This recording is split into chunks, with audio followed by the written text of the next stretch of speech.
کہاں کہ آج اس اصل اسلام کی حقیقت کہیں نظر نہیں آ رہی. دنیا کے سامنے تو ایک دوسرا اسلام ہے، بادشاہوں کا اسلام ہے، مغلوں کا اسلام ہے، شہنشاہوں کا اسلام ہے. آج ہمیں ایک موقع ملے گا. علامہ اقبال کا یہ نظریہ تھا، اگر پاکستان وجود میں آ جائے تو وہ جو دور ملوکیت کے پردے پڑ گئے تھے ان کو ہٹا کر صحیح اسلام کا ایک نمونہ دنیا کے سامنے پیش کر دیا جائے. اور واقعہ یہ کہ ہم نے تو جس بے غیرتی اور بے حمیت کا مظاہرہ حال ہی میں کیا ہے. کون ہے یہ ڈائن یا ڈائنا؟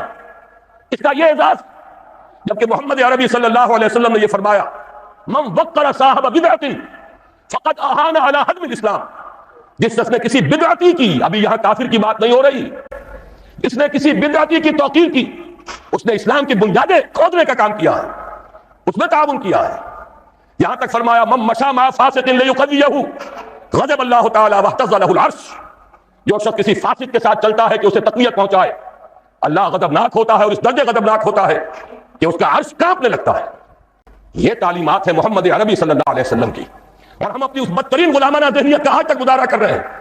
اور ابھی میری توجہ تو اس طرح نہیں ہوئی تھی. میں تو مشکور ہوں اپنے نوجوان ساتھی کا، ندیم بیگ کا. اب جو کچھ ہونے والا ہے، میڈونا اور پتہ نہیں اور کون ہے کہ جن کو یہاں بلایا جا رہا ہے، واقعہ یہ ہے کہ یہ ہماری اس بے غیرتی اور بے حمیتی کا سب سے بڑا معاملہ ہوگا. اور میں سمجھتا ہوں چیلنج ہے یہ ان لوگوں کے لیے جنہوں نے کچھ بھی قوت مداحمت فراہم کی ہے. آپس میں کلاشنکوفیں نہ چلائیں، آئیں میدان میں اور اس کو روکیں، سد باب کریں. بڑی بڑی جمعیتیں اور جماعتیں موجود ہیں، آپس میں اقتدار کی کشمکش کے لیے ایک دوسرے کا خون بھی بہا رہی ہیں. لیکن یہ کہ اس دین کے معاملے کے اندر اگر ان میں دم ہے، اگر ان میں طاقت ہے، پاسبان بن کر اگر سامنے آنا چاہتے ہیں تو دین محمدی کے پاسبان بن کر سامنے آئے. اور یہ موقع ایسا ہے کہ اس وقت واقعتاً جن میں حمیت ہے انہیں اپنی حمیت کا ثبوت دینا چاہیے. سورہ نور کی آیت نمبر 55 میں ارشاد ہوا وعد اللہ الذین آمنوا منکم وعملوا الصالحات. اے مسلمانوں، تم میں سے جو لوگ ایمان اور عمل صالح کا حق ادا کریں گے. میں یہیں رک کر اللہ سے دعا کر رہا ہوں، آپ آمین کہیے. اللہم ربنا اجعلنا منہم. اے اللہ ہمیں ان میں داخل فرما، ان میں شامل فرما جو ایمان اور عمل صالح کا حق ادا کریں. ارشاد ہوتا ہے کہ تم میں سے جو لوگ ایمان اور عمل صالح کا حق ادا کریں گے، اللہ کا ان سے پختہ وعدہ ہے کہ انہیں لازماً زمین کی خلافت عطا فرمائے گا، جیسے کہ اس سے پہلے لوگوں کو خلافت عطا فرمائی، اور ان کے اس دین کو زمین میں تمکن اور غلبہ عطا فرمائے گا جو اللہ نے ان کے لیے پسند فرما لیا ہے. الیوم اکملت لکم دینکم واتممت علیکم نعمتی ورضیت لکم الاسلام دینا. تیسرا وعدہ وَلَيُبَدِّلَنَّهُم مِّن بَعْدِ خَوْفِهِمْ أَمْنًا، اور لازماً بدل دے گا ان کے خوف کی حالت کو امن سے. یہاں بھی میں ذرا چاہتا ہوں کہ اس وقت دنیا کے حالات نظر ڈالیے. ہم مسلمان اس وقت کس قدر گھبرائے ہوئے ہیں. عالم عرب امریکہ کے شکنجے میں آ چکا ہے پورا کا پورا، اور ان میں صرف ایک طاقت تھی کہ جو اسرائیل سے آنکھوں میں آنکھیں ڈال کر بات کر سکتی تھی، وہ خود اپنی حماقت سے اور دوسرے عرب ممالک کی حماقتوں کی بنا پر تہس نہس کر دی گئی. اور یہ جو غلبہ امریکہ کو حاصل ہوا ہے یہ در حقیقت امریکہ کا نہیں، یہود کا غلبہ ہے. یہ ورلڈ زائنزم کے شکنجے میں پورا عالم عرب آ چکا ہے. غیر عرب عالم اسلام میں ہمارا جو حال ہے، مشرق سے ہمیں خطرہ ہے، نیو ورلڈ آرڈر ہمیں دھمکا رہا ہے، بے شمار اندیشے اور خطرات، اندرونی طور پر خلفشار ہے.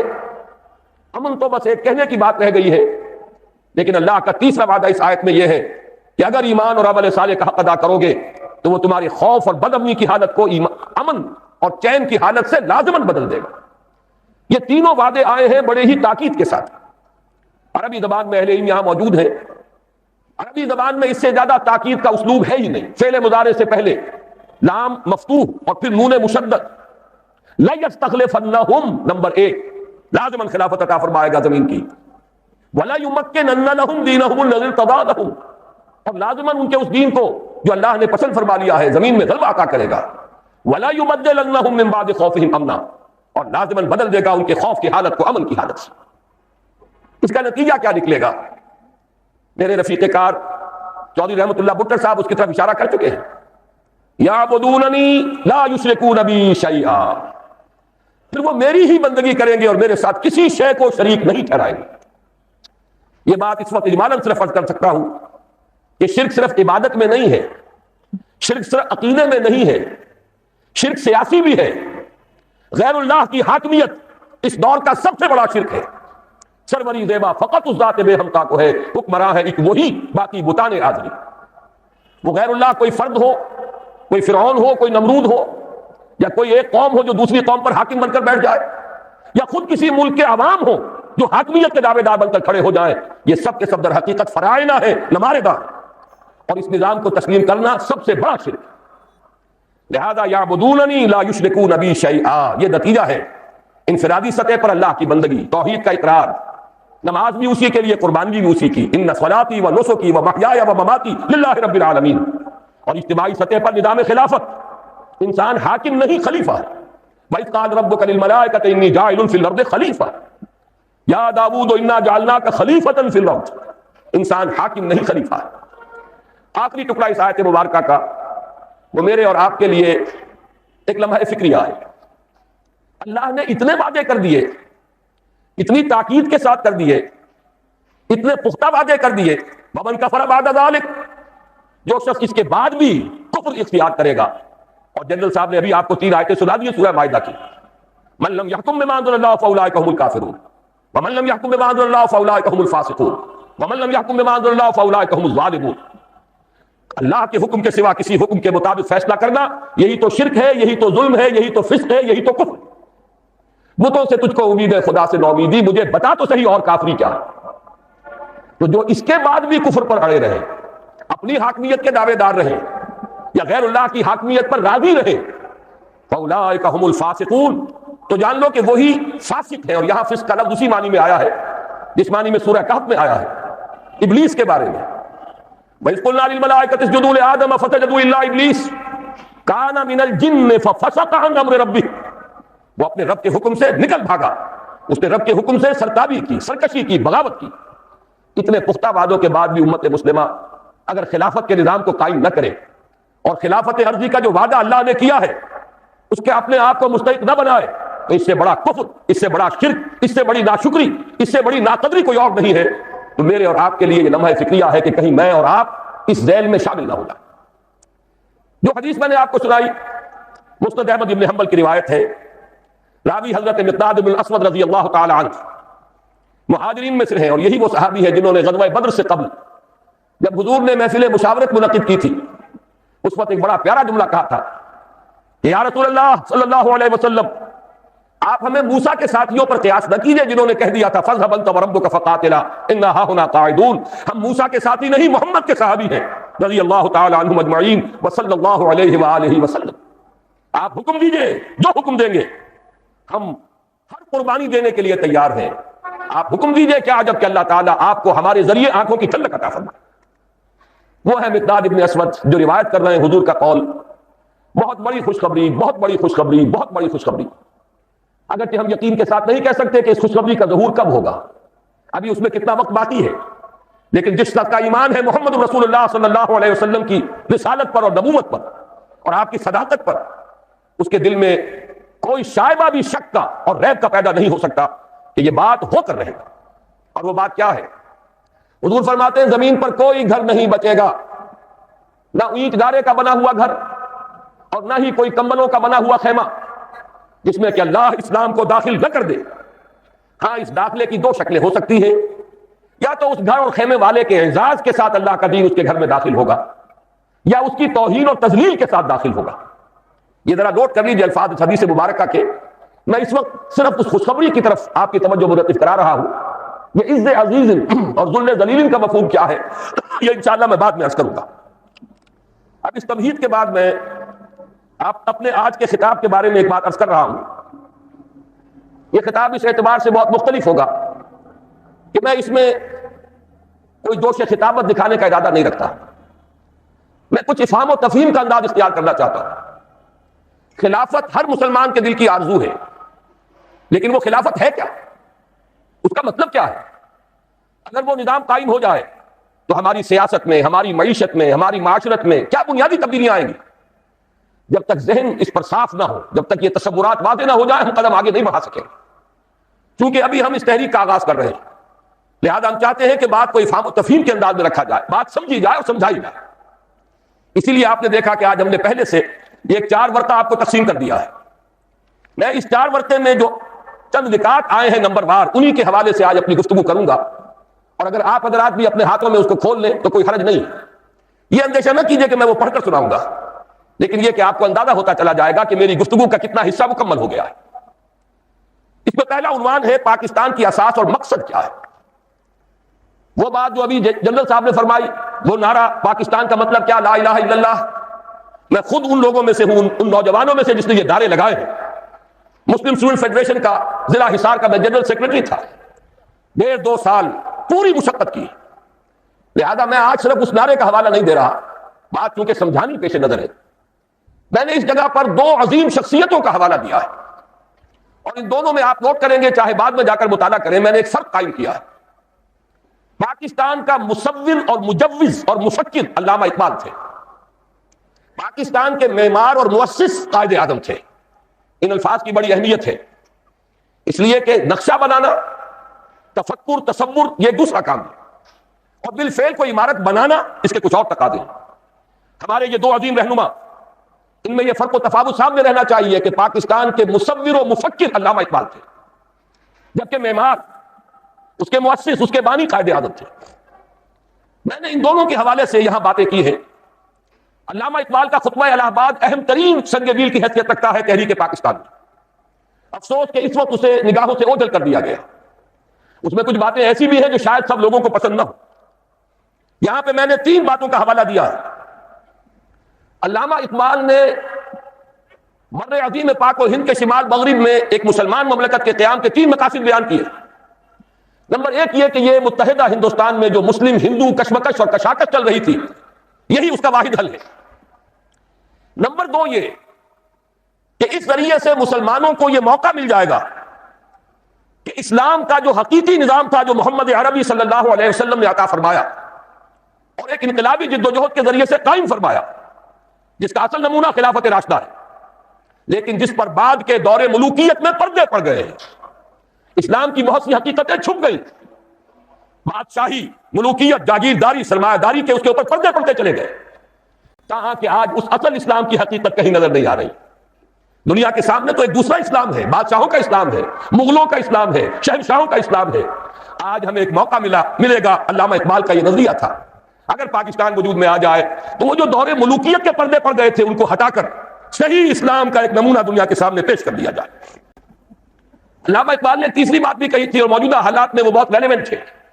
بہت سے حضرات کو شاید تعجب ہو کہ علامہ نے فرمایا تھا کہ اس ہندوستان اور پاکستان کو باہم لڑنا نہیں، بلکہ یہ پاکستان، مجوزہ پاکستان ہی بھارت کا سب سے بڑا دفاع کرنے والا ہوگا۔ یہ بات بڑی عجیب لگے گی آپ کو۔ علامہ اقبال کے الفاظ یہ ہیں کہ the north west Muslim country will defend India against every invasion, be that invasion of ideas اور بیونٹس۔ یہ جو ملک وجود میں آ جائے گا، مسلمان ملک، یہ تو پورے ہندوستان کی حفاظت اور دفاع کا فریضہ سر انجام دے گا۔ ہر حملے کے خلاف، خواہ وہ حملہ نظریات کا ہو، خواہ بیونٹس کا ہو، سنگینوں کے ذریعے سے حملہ ہو، یہ بات بالکل بھلائی جا چکی ہے۔ اس لیے کہ در حقیقت تقسیم ایسے وجود میں آئی کہ جانے والا ہمارا وہ دشمن انگریز، وہ ایک ایسا مسئلہ پیدا کر گیا سازش کے طور پر کہ جس پر یہ دونوں ملک آج تک لڑتے چلے آ رہے ہیں، اور اندیشہ یہ ہے کہ شاید مستقبل قریب میں پھر کوئی اور زیادہ ہولناک جنگ آ جائے۔ یہود کی یہ سازش اور وہ جو ایوارڈ دیا تھا حد بندی کمیشن نے، یہ کوئی اچانک ہو جانے والی باتیں نہیں تھی، اس کے پیچھے گہری سازش تھی کہ بیچ میں وہ مسئلہ چھوڑ کر جاؤ کہ یہ دونوں آپس میں لڑے لیکن دونوں ہمارے دوست رہے۔ حالانکہ واقعہ یہ ہے کہ سابق حکمرانوں کے خلاف تو جذبات انتقام ہوتے ہیں قوموں کے اندر۔ یہاں نقشہ یہ ہے، اتنی کامیاب پالیسی رہی ہے برطانیہ کی کہ دونوں اس وقت بھی تھوڑا سا وقفہ آیا تھا کہ ہم کامن ویلتھ سے نکل گئے تھے، دونوں اسی فطرہ کے نخجیر ہیں، دونوں اسی کامن ویلتھ میں ہیں۔ اور واقعہ یہ کہ ہم نے تو جس بے غیرتی اور بے حمیت کا مظاہرہ حال ہی میں کیا ہے، کون ہے یہ ڈائن یا ڈائنا، اس کا یہ اعزاز، جبکہ محمد عربی صلی اللہ علیہ وسلم نے یہ فرمایا، من وقر صاحب بدعت فقد اہان علی حدم الاسلام، جس شخص نے کسی بدعتی کی، ابھی یہاں کافر کی بات نہیں ہو رہی، اس نے کسی بدعتی کی توقیر کی، اس نے اسلام کی بنیادیں کھودنے کا کام کیا ہے، اس میں تعاون کیا ہے۔ یہاں تک فرمایا من مشى مع فاسق ليقضيه غضب اللہ تعالی واہتز له العرش، جو شخص کسی فاسق کے ساتھ چلتا ہے کہ اسے تقویت پہنچائے، اللہ غضبناک ہوتا ہے، اور اس درجے غضبناک ہوتا ہے کہ اس کا عرش کانپنے لگتا ہے۔ یہ تعلیمات ہے محمد عربی صلی اللہ علیہ وسلم کی۔ اور ہم اپنی اس بدترین غلامانہ ذہنیت کا آج تک مظاہرہ کر رہے ہیں. اور ابھی میری توجہ تو اس طرح نہیں ہوئی تھی. میں تو مشکور ہوں اپنے نوجوان ساتھی کا, ندیم بیگ کا. اب جو کچھ ہونے والا ہے, میڈونا اور پتہ نہیں اور کون ہے کہ جن کو یہاں بلایا جا رہا ہے, واقعہ یہ ہے کہ یہ ہماری اس بے غیرتی اور بے حمیتی کا سب سے بڑا معاملہ ہوگا. اور میں سمجھتا ہوں چیلنج ہے یہ ان لوگوں کے لیے جنہوں نے کچھ بھی قوت مزاحمت فراہم کی ہے. آپس میں کلاشنکوفیں نہ چلائیں, آئیں میدان میں اور اس کو روکیں, سد باب کریں. بڑی بڑی جمعیتیں اور جماعتیں موجود ہیں, آپس میں اقتدار کی کشمکش کے لیے ایک دوسرے کا خون بھی بہا رہی ہیں. لیکن یہ کہ اس دین کے معاملے کے اندر اگر ان میں دم ہے, اگر ان میں طاقت ہے, پاسبان بن کر اگر سامنے آنا چاہتے ہیں تو دین محمدی کے پاسبان بن کر سامنے آئیں. اور یہ موقع ایسا ہے کہ اس وقت واقعتاً جن میں حمیت ہے انہیں اپنی حمیت کا ثبوت دینا چاہیے. بہرحال یہ تو تھے علامہ اقبال کے نظریات.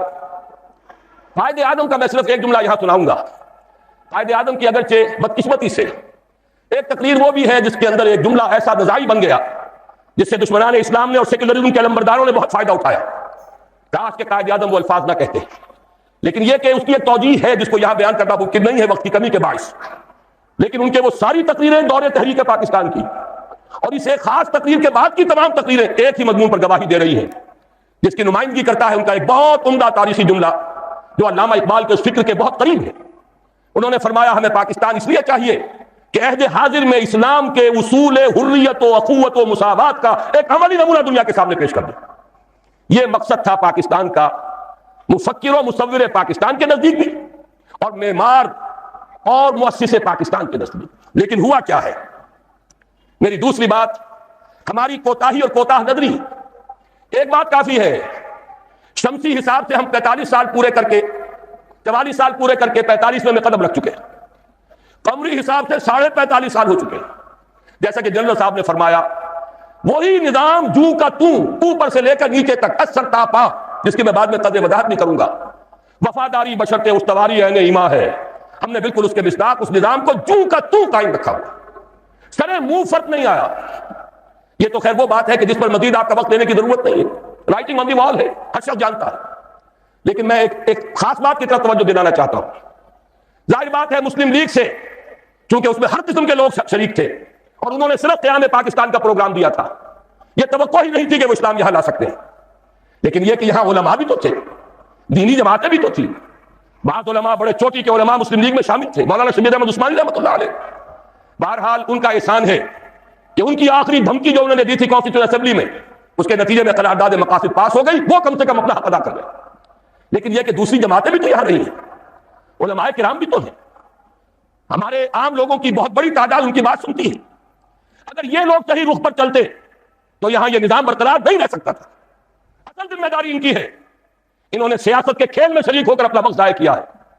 انہوں نے اقتدار کی کشاکش میں کبھی ادھر اور کبھی ادھر, آج اس کے حریف اور اس کے حلیف اور کل اس کے حلیف اور اس کے حریف, یہ کھیل کھیل کر بہت قیمتی وقت قوم کا ضائع کیا. مزید برآں ایک بہت اہم نقطہ عرض کر رہا ہوں, تیسری بات, کہ ہمارے دین کے حلقے کی طرف سے علماء کرام کی طرف سے مطالبہ بھی اگر آتا ہے, میں ان کی بات چھوڑ رہا ہوں جو اسلام کو صرف سیاسی نعرے کے طور پر استعمال کرتے رہے, میں ان علماء کرام کی بات کر رہا ہوں جو مخلص ہیں. انہوں نے بھی صرف اسلامی قانون کی بات کی ہے, اسلامی نظام کی بات نہیں کی. ان دونوں میں ایک باریک سا فرق ہے. نظام ہے, قانون اس نظام کو چلاتا ہے, قانون اس نظام کو تحفظ دیتا ہے. اگر نظام غلط ہے, ظالمانہ ہے, اس نظام کے تحت لوٹ کھسوٹ ہو رہی ہے, غریب سے غریب تر, امیر سے امیر تر ہوتا چلا جا رہا ہے, دولت کے انبار لگ رہے ہیں, آپ نظام کو تو کچھ نہ کہیں, جو کا تو برقرار رکھیں, چوری کی سزا نافذ کر دیں, ڈاکے کا سدے باب کر دیں, فائدہ کس کو پہنچے گا؟ غریبوں کو یا امیروں کو؟ ان کی حرام کی دولت کو تحفظ حاصل ہو جائے گا, ان کے عیش اور ان کے ایوان مزید محفوظ ہو جائیں گے. غریب کو تو اس سے کوئی فائدہ نہیں ہوگا. چوری اور ڈاکہ جو ہے وہ غریب کا تو ہوتا ہی نہیں, وہ تو امیر کا ہے. نظام ظالمانہ ہے اور غلط ہے تو قانون بہترین بھی ہوگا, اس نظام کو سپورٹ کرے گا, اسے تقویت دے گا. نظام کو بھی بدلنا ہے اور قانون کو بھی بدلنا ہے, یہ دونوں باہم لازم و ملزوم ہیں. اور ہمارے دین میں اس کے لیے اصطلاحات ہیں, دین اور شریعت. دین نظام ہے, دین ہمیشہ سے ایک رہا. حضرت نوح ہو, حضرت ابراہیم ہو, موسیٰ ہو, عیسیٰ ہو, حضرت محمد ہو صلی اللہ علیہ وسلم وعلیہ الصلوۃ والسلام, سب کا دین ایک تھا. شرع لکم من الدین ما وصى به نوحا والذی اوحینا الیک وما وصینا به ابراہیم وموسیٰ وعیسیٰ ان اقیموا الدین. دین تو ایک ہے, شریعتیں بدلتی رہیں, شریعت موسوی اور تھی, شریعت محمدی اور ہے, علی سائر الصلوۃ والسلام. اصل سے دین, وہ دین کیا ہے؟ وہ در حقیقت ایک نظام زندگی ہے, سچا دین, عادلانہ دین. وہ دین نظام عدل و قسط ہے, وہ دین سسٹم آف سوشل جسٹس ہے، جب تک اس کو رائج نہ کیا جائے، اس کو نافذ نہ کیا جائے، محض قانون کے نفاذ سے کوئی مفید نتائج برآمد نہیں ہوں گے۔ اگر میری بات سے غلط فہمی نہ ہو، میں دونوں کو کہہ رہا ہوں، دین بھی قائم کرو اور قانون اسلامی یعنی شریعت بھی نافذ کرو، لیکن ان دونوں کو اگر علیحدہ کر دیا جائے تو یہ جو اجزاء ہیں یہ غیر مؤثر ہو کر رہ جائیں گے۔ اس کو انگریزی میں کہتے ہیں آرگینک ہول۔ یہ ایک ایسی حیاتیاتی اکائی ہے کہ اگر اسے کاٹ دیں گے تو دونوں حصے ختم ہو جائیں گے۔ یہ دونوں ایک ہی وحدت کی حیثیت سے اپنے مطلوبہ نتائج پیدا کر سکتے ہیں۔ دین نظام اسلام کا نام ہے اور شریعت قانون اسلامی کا نام ہے۔ تیسری بات میں ذرا گنتی کر کے بھی بتا دوں کہ انگریز کی وراثت کو ہم نے کس کس اعتبار سے سنبھال کر رکھا ہے۔ مجمل باتوں کا وقت نہیں ہے، اب ان باتوں کو تفصیلاً سمجھنا ہے اور اس طرح سمجھنا ہے کہ آپ کو یاد ہو جائے۔ میں نے یہاں 7 نکات معین کیے ہیں، میں اپنے تقصیر فہم کا اعتراف کرتا ہوں، مزید کا بھی اضافہ ہو سکتا ہے۔ یہ تو رواں روی میں 1 مہینہ قبل کراچی میں ایک پریس کانفرنس مجھے کرنی تھی تو میں نے یہ تحریر لکھ لی تھی، لیکن میں سمجھتا ہوں کہ اس سے ایک پورا نقشہ سامنے آ جائے گا۔ سب سے پہلی چیز مخلوط قومیت، نیشنلزم، جس کی نفی پر علامہ اقبال نے وہ بات کہی تھی، وطنی قومیت، کہ ان تازہ خداؤں میں بڑا سب سے وطن ہے، جو پیرہن اس کا ہے وہ مذہب کا کفن۔ میں افسوس کے ساتھ کہہ رہا ہوں، میں انسان مند ہوں قائد اعظم کا، انہی کی جد و جہد اور انہی کی قیادت کے نتیجے میں پاکستان قائم ہوا، لیکن ہم اسلاف پرست نہیں ہیں۔ اسلاف میں بھی اگر کوئی بات غلط ہوگی ہم اس کا اقرار کریں گے، ببانگ دہل اس کا اعلان کریں گے۔ اگر حضرت ابوبکر صدیق بھی یہ فرما سکتے تھے کہ اگر میں سیدھا رہوں تو تم پر میری اطاعت فرض ہے، اور اگر میں ٹیڑھا ہونے لگوں تو مجھے سیدھا کرنا فرض ہے، تو کسی دوسرے کا مقام اس سے بالا تر نہیں۔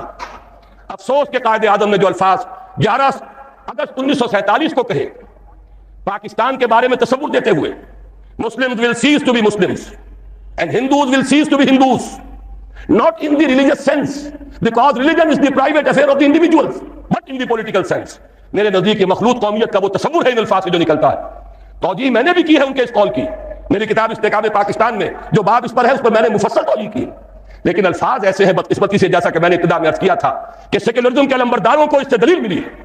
یہ مخلوط قومیت کا وہ نظریہ ہے جس کی نفی پر ہم نے تحریک پاکستان چلائی۔ پاکستانی قومیت، مسلم قومیت، اس کی بنیاد پر پاکستان بنا ہے۔ بہرحال ہم نے ابھی تک عملاً اسی مخلوط قومیت کے تصور کو اختیار کیا ہوا ہے۔ ہماری ایک ہی اسمبلی ہے، اس میں غیر مسلم بھی جائیں گے، مسلم بھی جائیں گے، وہ برابر کے ہیں، ان کے ووٹ وہاں پر کوئی میں فرق نہیں ہے۔ تو معلوم یہ ہوا کہ یہ تو مخلوط قومیت اور مسلم اور غیر مسلم کی ایک مشترک قومیت کا تصور ہے جو آج بھی ہمارے ہاں رائج ہے، اور اگرچہ ہم نے اس کی نفی پر پاکستان بنایا۔ دوسرے پارلیمانی جمہوریت، کیونکہ برطانیہ میں پارلیمانی جمہوریت تھی اور اس کی تو ہر شے کو ہمیں سنبھال کر رکھنا ہے، پارلیمانی جمہوریت سے لے کر کرکٹ کے گیم تک ہر شے کو پوری وفاداری کے ساتھ ہم نے قائم رکھا۔ شاہ ڈائنا کو بلایا تھا یہی دکھانے کے لیے کہ دیکھ لو، سرے منہ فرق نہیں آنے دیا ہم نے اس ملک میں، جیسا تم لوگ چھوڑ گئے تھے ویسا ہی آج قائم۔ ہمارے یہاں اس پارلیمانی جمہوریت کو سمجھ لیا گیا ہے کہ شاید یہ منظم من اللہ ہے، اور تو کوئی راستہ ہے ہی نہیں، کوئی الٹرنیٹو ہے ہی نہیں، اس کو اصول موضوع بنا لیا گیا، اس لیے کہ اس نے ہمیں یہ پارلیمانی جمہوریت کا تصور دیا اور تھوڑی سی اس کی ہمیں تربیت بھی دے دی تھی۔ تیسری چیز صوبوں کے نام اور اس کی حدود، معلوم ہوا کہ یہ تو شاید اللہ کے رسول نے معین کی ہے، معاذ اللہ، ان میں کوئی ادھر ادھر کا معاملہ نہیں ہو سکتا۔ سرائیکی صوبے کا نام لے لے تو کفر ہو گیا، کہیں کوئی اور صوبے کی تقسیم کی بات کرے تو ڈرتا ہے، کانپتا ہے۔ صوبوں کی سینکٹی، صوبوں کا تقدس اور اس کی بنیاد پر عصبیت جو دن بدن گہری سے گہری ہوتی چلی جا رہی ہے، یہ بھی در حقیقت کس کے صوبے تھے؟ انگریز نے اپنی انتظامی مصلحت سے بنائے اور ہم نے جو کے تو قائم رکھے۔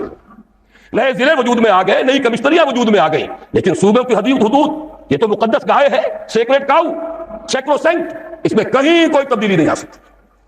نمبر 4، بینکنگ کا وہ نظام جس کی بنیاد پر ہماری پوری صنعت اور تجارت، بلکہ اب تو کہوں گا زراعت بھی، اس لیے کہ ساری زرعی مشینری وہ بھی سودی قرضوں پر، ساری کھاد سودی قرضے پر، ہر نظام کے ہر حصے میں وہ شے شرائط کر گئی ہے جسے ابھی آپ سن چکے ہیں، اللہ اور اس کے رسول کے خلاف اعلان جنگ کے مترادف قرار دیا گیا، اور سمجھا یہ جاتا ہے سود کے بغیر تو نظام چل ہی نہیں سکتا۔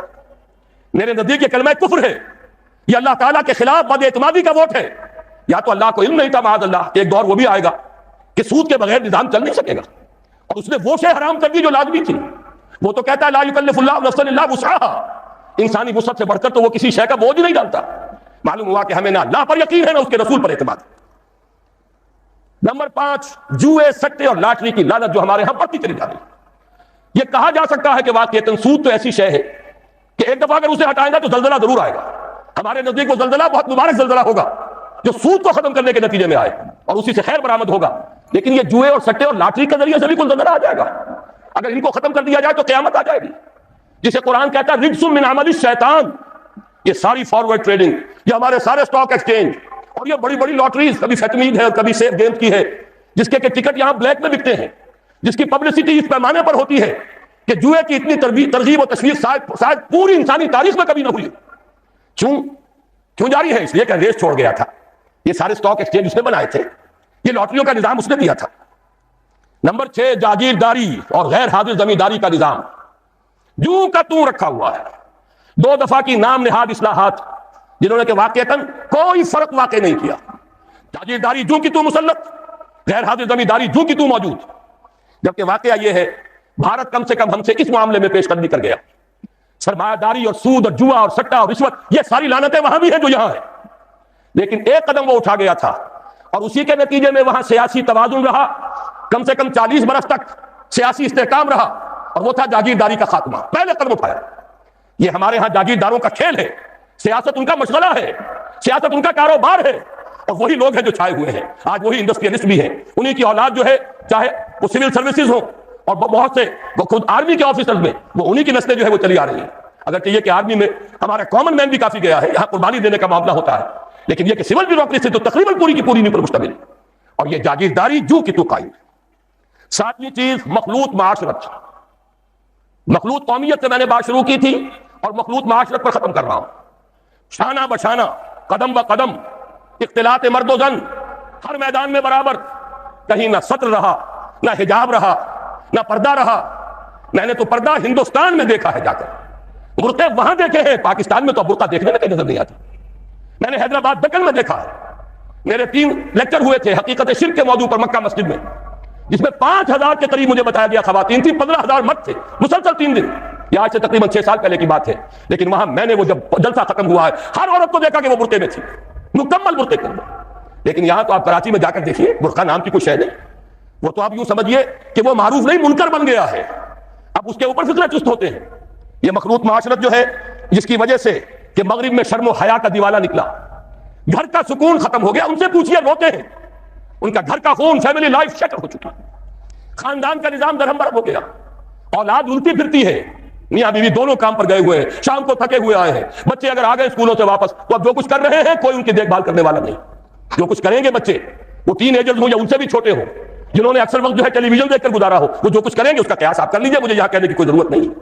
یہ آخری شے تو وہ ہے کہ جس میں واقعہ یہ ہے کہ انگریز جہاں ہمیں چھوڑ گیا تھا اس میں ہم نے بہت ترقی کی ہے۔ اب تو ہم کہہ سکتے ہیں کہ ہماری معاشرت بالکل یورپ کے ہم پلہ معاشرت ہو چکی ہے۔ بڑے دقیانوس کچھ گھرانے ہوں گے جن کے ہاں پردہ بھی ہے، شرم و حیا بھی کسی شے کا نام ہے، اور عصمت و عفت بھی کوئی شے ہے۔ باقی یہ کہ اکثر و بیشتر ہمارا جو حال ہو چکا ہے، خصوصاً اونچے طبقات کا، معلوم ہوا کہ وہ تو اس معاشرت کے اندر ان سے بھی کہیں آگے نکل گئے۔ تیسری بات بس کر رہا ہوں، تحریک پاکستان اور دفاع پاکستان، تحریک خلافت اور دفاع پاکستان۔ یہ بات آ چکی ہے، مجھے صرف اشارہ کر دینا کافی ہے۔ چونکہ ہم نے انحراف کیا اپنے وعدے سے، ہم پر اللہ کا عذاب آیا۔ صحیح کہا ہے مرزا ایوب بیگ صاحب نے کہ میاں طفیل صاحب حیران ہے عذاب کیوں نہیں آ گیا؟ عذاب تو آیا ہوا ہے، نظر کیوں نہیں آ رہا؟ سورہ توبہ میں اللہ تعالیٰ نے ارشاد فرمایا نفاق، اس کے اسباب، وَمِنْهُمْ مَنْ عَاهَدَ اللَّهُ، ان میں سے وہ لوگ بھی ہیں جنہوں نے اللہ سے عہد کیا تھا، لَئِنْ آتَانَا مِنْ فَضْلِهِ، اگر اللہ ہمیں اپنے فضل سے نواز دے گا، لَنَصَدَّقَنَّ وَلَنَكُونَنَّ مِنَ الصَّالِحِينَ، بڑے نیک بن جائیں گے، خوب اللہ کی راہ میں صدقہ کریں گے، خیرات کریں گے۔ فَلَمَّا آتَاهُم مِنْ فَضْلِهِ، جب اللہ نے انہیں اپنے فضل سے نواز دیا، بخیلوا بِهِ، اب بخیل بن گئے، تجوریوں کے دروازے بند کر لیے، صرف اپنی عیاشیوں کے لیے کھولتے ہیں۔ وَتَوَلَّوْا وَهُمْ مُعْرِضُونَ، پیٹھ موڑ لی، بھول گئے وعدہ۔ اب اس کی سزا کیا ہے؟ کان کھول کر سنیے۔ فَعَاقَبَهُمْ نِفَاقًا فِي قُلُوبِهِمْ، اللہ نے ان کے دلوں میں نفاق کی لعنت پیدا کر دی۔ یہ نفاق ہے جو آج آپ کو پورے پاکستانی معاشرے پر نظر آ رہا ہے۔ 2 نفاق، ایک نفاق باہمی، قومیتیں، لسانی اصلیتیں، صوبائی اصلیتیں، نسلی اصلیتیں۔ کچھ عرصے پہلے بھی ہو رہا تھا کوئٹے میں، جو کچھ ہو رہا تھا بلوچوں اور پختونوں کے درمیان، اب پھر ہو رہا ہے۔ اس کے سندھ کی بھٹی اس وقت ذرا کسی اور شکل میں دہک رہی ہے یا سلگ رہی ہے، کوئی عجب نہیں کہ اس سے کہیں بڑا جو ہے لاوا پھر پھوٹ بہے، جیسا کہ اس سے پہلے بہ رہا تھا۔ یہ سب کچھ کیا ہے؟ پاکستان 2 الگ کیوں ہوا؟ ایک لسانی عصبیت، بنگلہ بھاشا، بنگلہ نیشنلزم، بنگلہ دیش، 3 قدم ہے۔ زبانی عصبیت، اس کی تحریک، ایک نیا دیش، یہی معاملہ پاکستان میں ہو رہا ہے۔ اس اعتبار سے واقعہ یہ ہے کہ یہ سزا ہے اللہ کی طرف سے، اور اخلاق کا جو دیوالہ نکلا ہے۔ دوائیوں میں شاید دنیا میں کوئی قوم نہ ہو جو دوائیوں میں ملاوٹ کرتی ہو۔ کوئی غریب عورت ہو سکتا ہے گھر کے برتن بیچ کر آئی ہو اور اپنے بچے کے لیے یا اپنے شوہر کے لیے دوا لے کر جا رہی ہو اور 15 روپے کا ایک کیپسول اس نے خریدا ہو، لیکن اس کیپسول میں چاک بھرا ہوا اور کچھ نہیں. یہ کام سلطنت خدا داد پاکستان میں ہو رہا ہے. میں صرف کسی ایک مثال پر اکتفا کر رہا ہوں، زیادہ وقت نہیں ہے. اخلاق کا دیوالا نکل چکا. وہ قوم جو ایک قوم تھی ہندو کے مقابلے میں اب قومیتوں میں تقسیم ہو چکی. دونوں نفاق و تمام و کمال نظر آ رہے ہیں، نفاق باہمی، نفاق عملی، نفاق اخلاقی. اب اس کے لیے ضروری ہے پاکستان کے دفاع کے لیے یہ بھی ضروری ہے کہ فوجوں کو مستحکم رکھیے. اعدوا لهم ما استطعتم، ہر ممکن دفاعی اسلحہ فراہم کیا جائے، ہر وہ ضرب کی پوری قوت بلکہ بڑھایا جائے. اور سلسلے میں ڈنکے کی چوٹ کہہ رہا ہوں، بے نظیر نے کہا ہے اللہ کرے کہ جھوٹ ہو، لیکن یہ کہ اگر واقعہ یہ ہے کہ ہماری حکومت نے کوئی خفیہ معاہدہ امریکہ سے کر لیا ہے کہ خفیہ طور پر وہ اپنے ایٹمک پلانٹس کا معائنہ کرا دے گی، تو یہ اس ملک سے غداری ہوگی.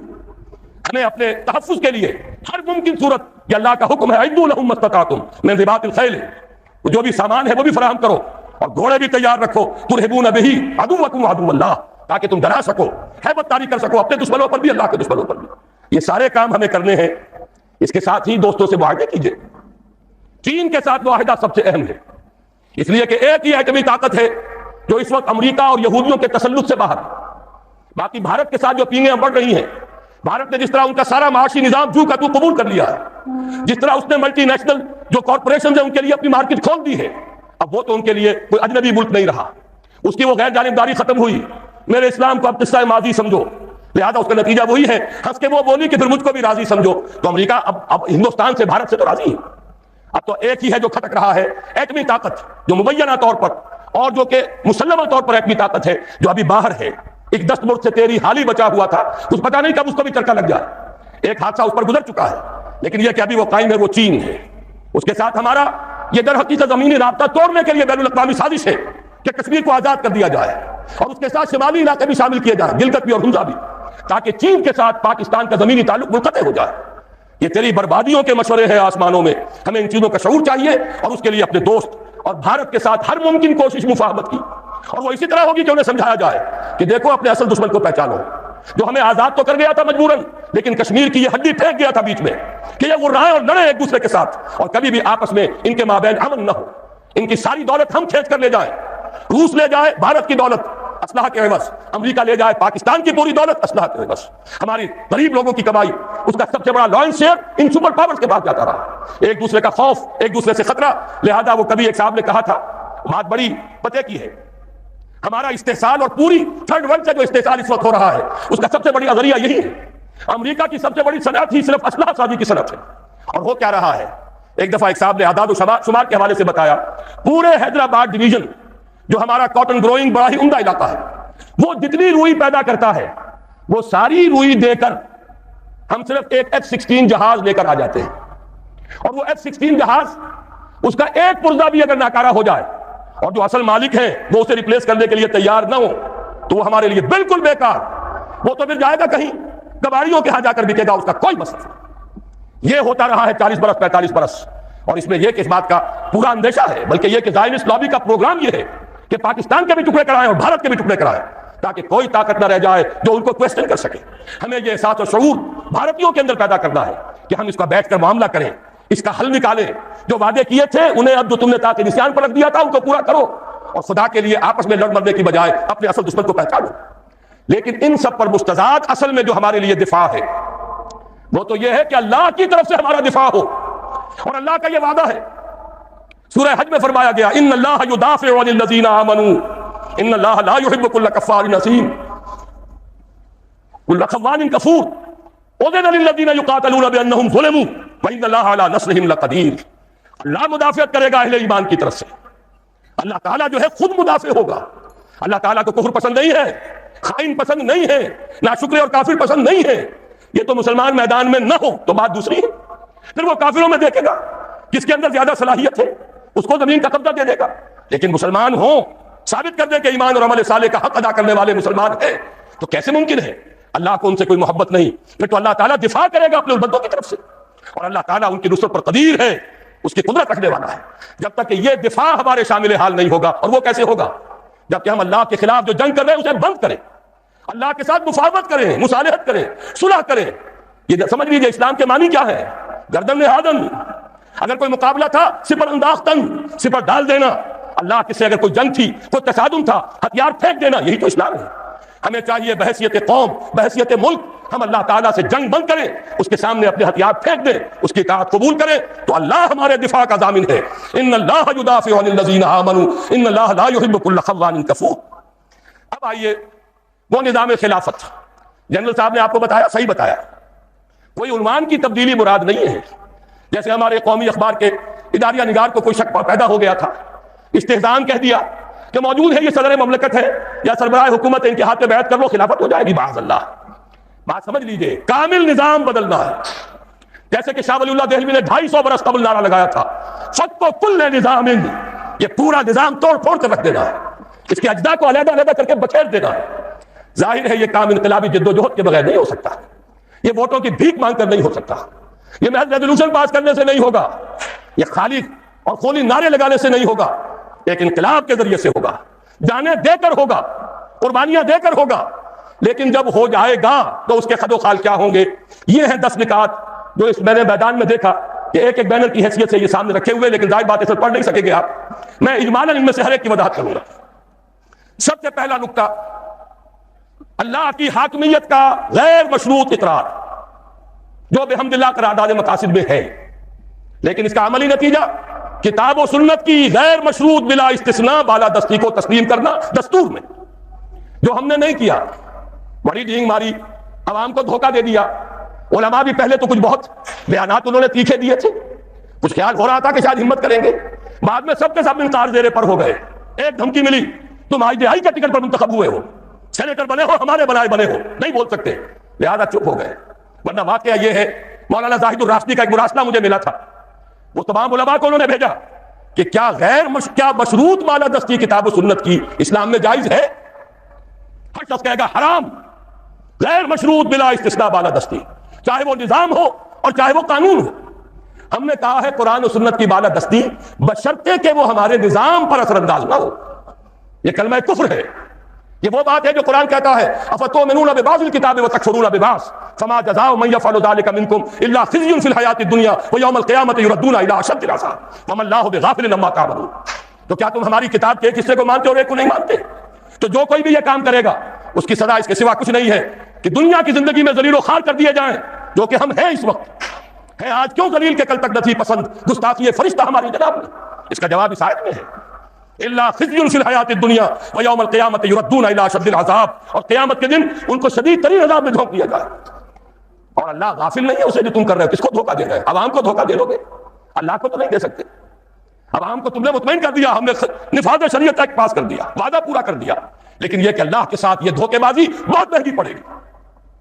اس کا ایک نتیجہ اور سمجھ لیجئے، یہ خیال جو ہے یہ غلط ہے کہ کوئی قانون سازی ہوگی نہیں، خلافت میں قانون سازی ہوگی، اس لیے کہ اللہ اور اس کے رسول کے احکام وہ تو گنے چنے ہیں، وہ تو حدود ہے، دائرہ ہے، اس دائرے کے اندر جو مباحات ہیں وہ سب کی سب اپنے مشورے سے ہم طے کر سکتے ہیں۔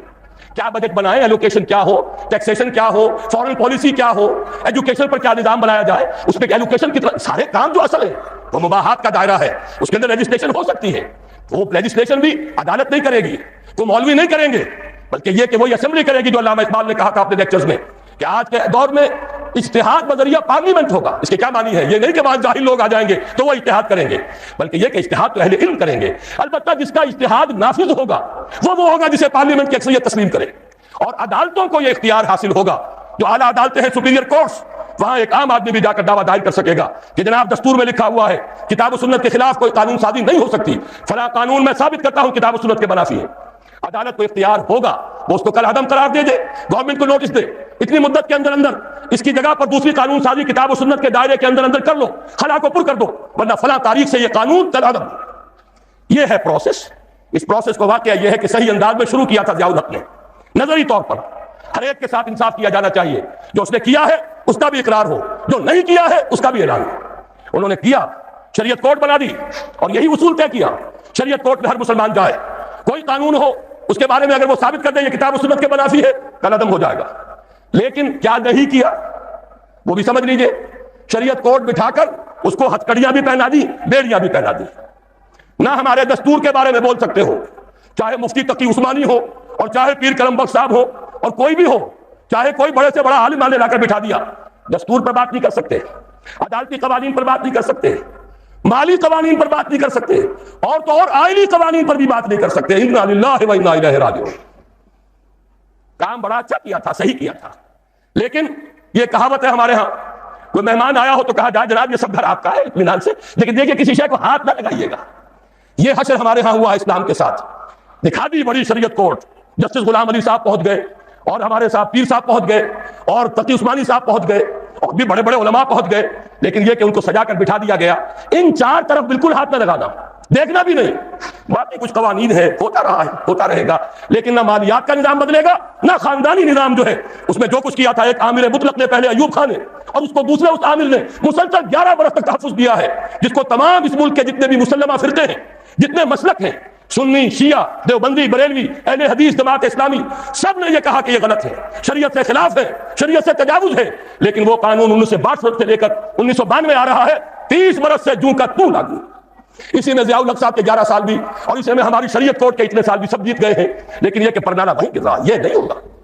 لیکن یہ کہ اصل الاصول سمجھ لیجئے، حاکمیت اللہ کی، بالادستی کتاب و سنت کی، بغیر استثناء، نظام بھی قانون بھی، ان سب کے اوپر ان کی بالادستی۔ قانون سازی کیجئے، پارلیمنٹ بنائیے، مجلس ملی بنائیے، لیکن کوئی قانون کتاب و سنت کے منافی نہیں ہوگا۔ اگر کسی کو خطرہ ہے کہ یہ منافی ہے، جائے ہائی کورٹ میں، سپیریئر کورٹ میں، ثابت کر دے، علماء بھی جائیں، دلائل دیں، ثابت کر دیں کتاب و سنت کی حدود سے تجاوز ہو گیا ہے، کل ادب ہو جائے گا۔ یہ ہے سیاسی اور دستوری ڈھانچہ اس اسلامی نظام کا جو خلافت ہے، اس لیے کہ خلافت کے معنی ہی نیابت کے ہیں، حاکمیت کی نفی ہے اس میں، اسی لیے تو ہم نے جمہوریت کی اصطلاح ترک کر دی۔ جمہوریت کو کتنا ہی دھو لے، پاک کر لے، کتنے ہی پانیوں میں سے نکال لے، اس میں انسانی حاکمیت کا تصور کچھ نہ کچھ باقی رہ جاتا ہے۔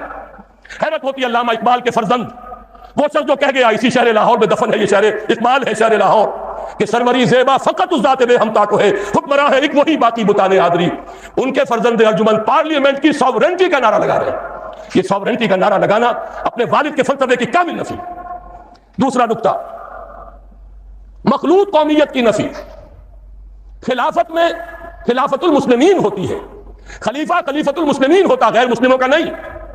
خلفائے راشدین امیر المومنین کہلاتے تھے، یہ ایمان اور اسلام کی بنیاد پر نظام ہے خلافت کا۔ غیر مسلم اس میں صرف ایک پروٹیکٹڈ مائنورٹی کے طور پر رہ سکتا ہے، اس کی حفاظت کا ذمہ لیا جائے گا، اسی لیے وہ ذمہ کہلاتے ہیں۔ بدقسمتی سے اس لفظ کو گالی بنا لیا گیا ہے، گالی نہیں ہے، ذمہ داری۔ خلافت ذمہ داری لے گی، کسی غیر مسلم کی جان، مال، آبرو پر کوئی آنچ نہیں آئے گی، اسے پرسنل لاء میں مکمل آزادی ہوگی، اسے مذہب اور عقیدے اور عبادت کی پوری آزادی ہوگی، اس کی عبادت گاہوں کا بھی اتنا ہی تحفظ کیا جائے گا جتنا مسجدوں کا، یہ ساری ذمہ داری لی جائے گی، اس لیے وہ ذمہ کہلاتے ہیں۔ لیکن ظاہر بات ہے خلافت کا نظام اللہ کی خلافت ہے، حاکمیت اللہ کی ہے، اور اس کا ذریعہ کتاب و سنت ہے۔ جو نہ اللہ کو مانے، نہ کتاب کو مانے، نہ رسول کو مانے، نہ قرآن کو مانے، نہ سنت کو مانے، انہیں لیجسلیٹو پروسیس میں کیسے شامل کریں، انہیں اس ریاست کی پالیسی میکنگ میں کیسے حصہ دیا جائے۔ ہاں فنی طور پر ان کی ملازمتیں ہو سکتی ہیں، وہ مختلف اداروں میں کام کر سکتے ہیں، لیکن جو پالیسی میکنگ ہے، جہاں ریاست اور حکومت کی پالیسیز بنتی ہیں، وہاں ان کا کوئی عمل دخل نہیں ہو سکتا۔ جہاں لیجسلیشن ہے، قانون بننا ہے، جو کتاب و سنت کے تابع بننا ہے، وہاں ان کا کوئی دخل نہیں ہوگا، وہ ہوں گے پروٹیکٹڈ مائنورٹی۔ یہی اب میں چاہتا ہوں اس حدیث کا ٹکڑا جو میں نے روک لیا تھا بیان کر دوں، اور یہ در حقیقت قرآن مجید کی ایک آیت کی روشنی ہے۔ حضور نے فرمایا تھا کہ پوری دنیا میں کوئی گھر نہیں بچے گا، نہ اینٹ گارے کا بنا ہوا اور نہ کوئی کمبلوں کا بنا ہوا خیمہ، جس میں اللہ اپنے دین کو داخل نہ کر دے، لیکن داخلے کی دو شکلیں ہوں گی، بعز عزیز او ذل ذلیل، یا تو عزت والے کا اعزاز اور یا کسی ذلیل کی تذلیل کے ساتھ۔ معنی کیا ہے اس کے؟ اگر گھر والا خود اسلام قبول کر لیتا ہے، فَلِلَّهِ الْعِزَّةُ وَلِرَسُولِهِ وَلِلْمُؤْمِنِينَ، اب وہ بھی اس عزت کے اندر شریک ہو گیا جو اللہ کے لیے ہے، رسول کے لیے، اہل ایمان کے لیے، اس کے اعزاز کے ساتھ اس کے گھر میں اسلام داخل ہوا۔ اور جو اسلام قبول نہیں کرے گا، ظاہر بات ہے اسے بھی اپنے گھر کے اندر جو چاہے کر لے، لیکن پورے نظام کے تابع ہو کر رہنا پڑے گا۔ جو بھی لا آف دی لینڈ ہے اس میں اللہ اور اس کے رسول کا حکم چلے گا، لہذا اس کی توہین ہو گئی خود بخود۔ وہ اپنے گھر میں جو چاہے کرے، شراب پینی ہے پی لے، اپنا جو معاملہ کرنا چاہے، کسی ایک معبود کو نہیں ہزاروں معبودوں کو سجدے کرنے اجازت ہے، لیکن یہ کہ ملک میں نظام اللہ اور اس کے رسول کا، غلبہ اللہ کے دین کا، وَلِلَّهِ الْعِزَّةُ وَلِرَسُولِهِ وَلِلْمُؤْمِنِينَ۔ یہی دو شکلیں ممکن ہے جو حضور نے بیان فرما دی، اور میں نے عرض کیا تھا یہ قرآن مجید کی آیت ہے۔ نصارہ اور یہود کے بارے میں سورہ توبہ میں فرمایا، حَتَّى يُعْطُوا الْجِزْيَةَ عَنْ يَدٍ وَهُمْ صَاغِرُونَ، جبکہ مشرکین عرب کے لیے کوئی آپشن نہیں تھا، یا ایمان لاؤ یا قتل کر دیے جاؤ گے۔ براۃ من اللہ ورسولہ، یہ سورہ توبہ کی ابتدائی آیات اسی موضوع پر ہے۔ آگے چل کر فرمایا یہود اور نصارہ کے لیے ایک ایگزمپشن ہے، وہ یہودی اور نصرانی ہو کر رہنا چاہیں تو رہیں، لیکن انہیں چھوٹے ہو کر رہنا پڑے گا، ہاتھ سے جزیہ دینا ہوگا۔ یؤتُ الجزیۃ عن ید وہم صاغرون، یہی ہے جسے حضور نے فرمایا ذل ذلیل، اس کے سوا کوئی شکل نہیں اسلامی ریاست میں۔ البتہ جزیہ کیا ہے، اسے بھی گالی بنا دیا، یہ گالی نہیں ہے۔ ریاست جب ذمہ لے گی، خلافت کا نظام انڈر رائٹ کرے گا ان کے جان اور مال کے تحفظ کو، ان کی آزادیوں کو، مذہب اور عقیدے کی آزادی، ان کے پرسنل لا کی آزادی، تو کچھ ٹیکس انہیں دینا پڑے گا نا، کچھ تبادلے میں ہوگا۔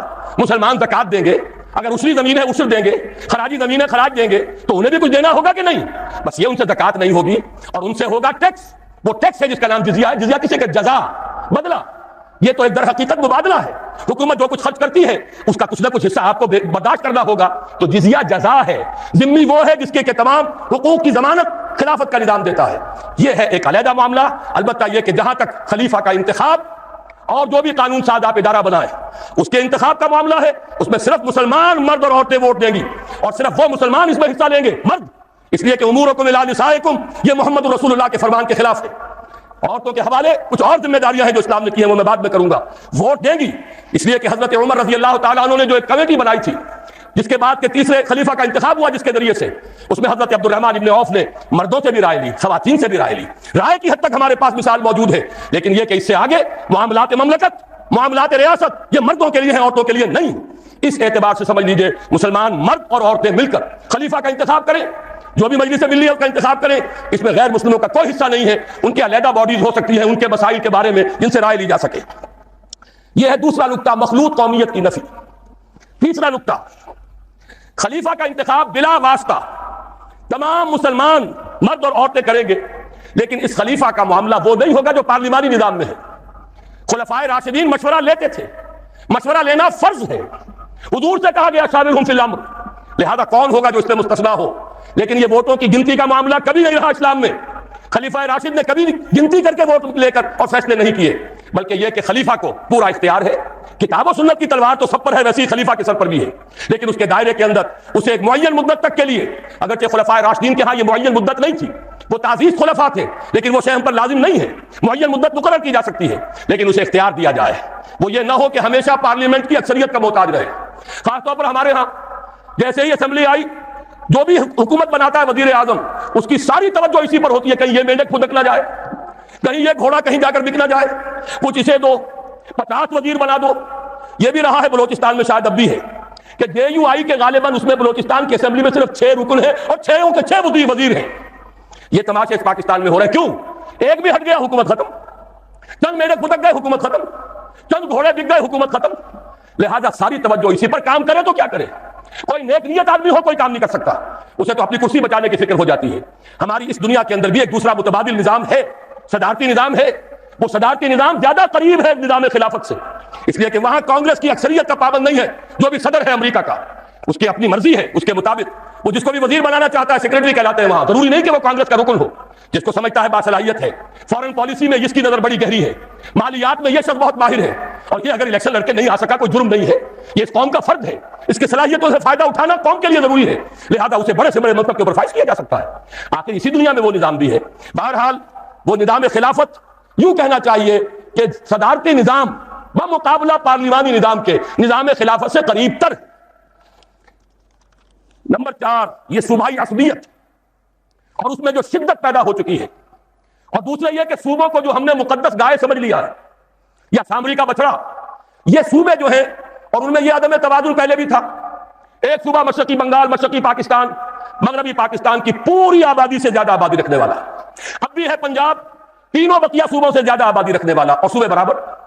نتیجہ یہ ہے کہ پنجاب کو کبھی تو گالی کھانی پڑتی ہے، بلکہ کبھی کیا اکثر بڑے بھائی ہونے کے ناطے گالیاں اسے کھانی پڑیں گی، اور سب سے زیادہ نقصان بھی پنجاب کو برداشت کرنا پڑتا ہے۔ جو حکومت ہے اس کی اکثریت جو ہے پنجاب سے ہے، اسے قائم رکھنے کے لیے اب اکثریت کی ضرورت ہے دوسرے صوبوں سے بھی، لہذا وہ ڈکٹیٹ کراتے ہیں۔ ضیاء الحق 11 برس تک رہا اور وہ ایک بہاری کو پاکستان نہیں لا سکا۔ کیوں نہیں لا سکا؟ اس لیے کہ سندھی اس کے مقابلے میں کھڑے ہو جاتے تھے۔ یہ عصبیتیں جب تک نہیں ٹوٹیں گی اس وقت تک کوئی اچھے سے اچھا حکمران بھی یہاں کچھ نہیں کر سکے گا۔ پھر صوبے آپ نے اتنے بڑے بنا رکھے ہیں، ظاہر بات ہے ہائی کورٹ ایک ہوگی، جو بھی آپ کے لوگ ہیں جن کی شکایتیں ہیں لمبے لمبے سفر کریں اور جائیں اور وہاں جا کر جو ہے وہ اپنا خط برداشت کریں، ہوٹلوں میں ٹھہرے۔ چھوٹے چھوٹے صوبے ہمارے نزدیک دو چیزیں، ایک تو یہ کہ صوبوں کی تعداد بڑھائی جائے، موجودہ کمشنریوں کو صوبہ بنا دیا جائے۔ ضیاء الحق صاحب نے بھی یہ بات کہی تھی اور بھی بے شمار لوگوں نے یہ بات کہی ہے کہ پاکستان کے بہت سے مسائل کا حل اس میں ہے کہ صوبے چھوٹے کر دیے جائے، تعداد بڑھا دی جائے، لیکن کوئی ہمت نہیں کرتا۔ ضیاء الحق صاحب کو ہمت نہیں ہوئی، کہا تو انہوں نے یہ تھا کہ دیکھو افغانستان کو آبادی میں ہم سے 1/5 اور صوبے ہم سے 12 گنا زیادہ، 50 صوبے، لیکن یہ کہ یہ کام بھی واقعتاً کرنے کا ہے چھوٹے صوبے، تاکہ لوگوں کو اپنی ضروریات انتظامی جو ہے اس کے لیے لمبے سفر نہ کرنے پڑے، اور پھر جب یہ صوبے ٹوٹیں گے تو اس سے یقیناً وہ عصبیت کی دیواریں جو کھڑی ہو گئی ہیں وہ بھی منہدم ہوں گی۔ میں تو بھارت کی مثال دیتا ہوں، بلکہ اس میں ایک بات اور عرض کر رہا ہوں، یہ لسانی اور ثقافتی معاملات جو ہیں، نسلی، لسانی، ثقافتی، ان میں ہمارے یہاں افراط و تفریط ہے۔ یا تو انہیں سمجھ لیا گیا ہے منزل من اللہ، اور یا انہیں کہہ دیتے کفر، دونوں باتیں غلط ہیں۔ لسانی، نسلی، علاقائی عصبیت اور تعصب غلط ہے، لیکن لسانی، نسلی، علاقائی ثقافتیں اور زبانیں ہرگز کفر نہیں ہیں۔ ہر ثقافت اپنا حق رکھتی ہے کہ پروان چڑھے، ہاں اس میں سے جو چیز کتاب و سنت کے منافی ہے وہ نکال دی ہے، باقی وہ ان کا حق ہے۔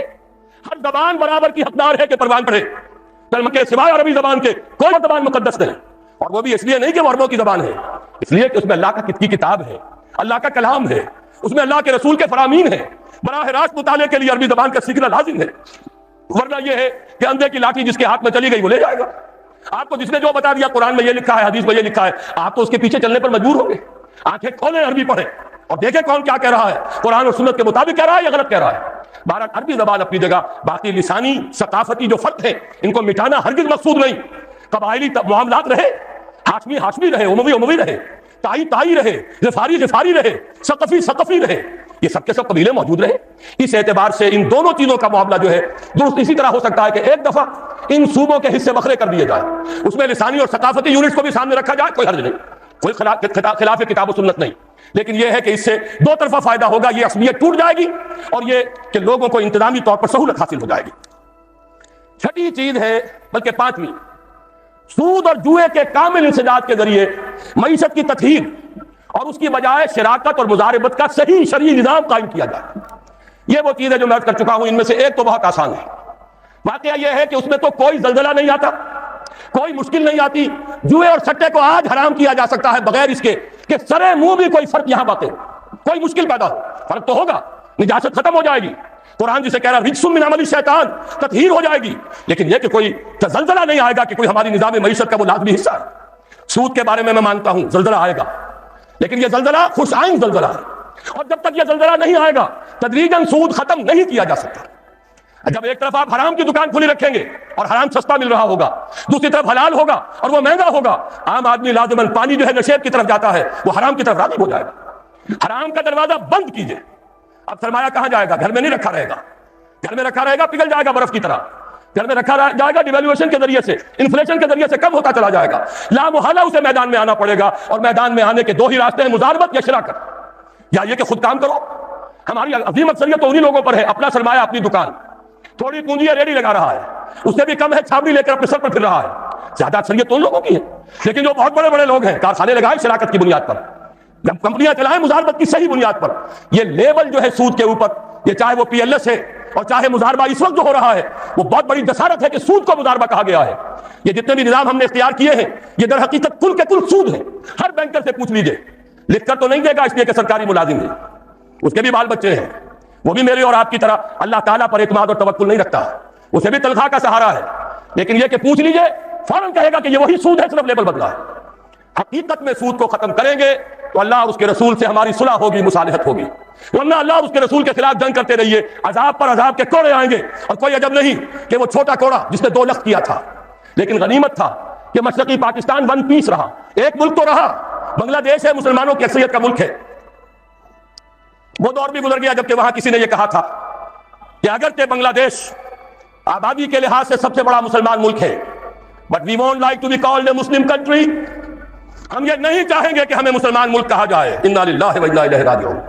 یہ پہلے وزیر خارجہ تھے بنگلہ دیش کے، لیکن اللہ کا شکر ہے وہ وقت گیا، ون پیس ہے، کبھی بھولی ہوئی منزل بھی یاد آتی ہے راہی کو، اگر ہم نے کوئی قدم اٹھا لیا۔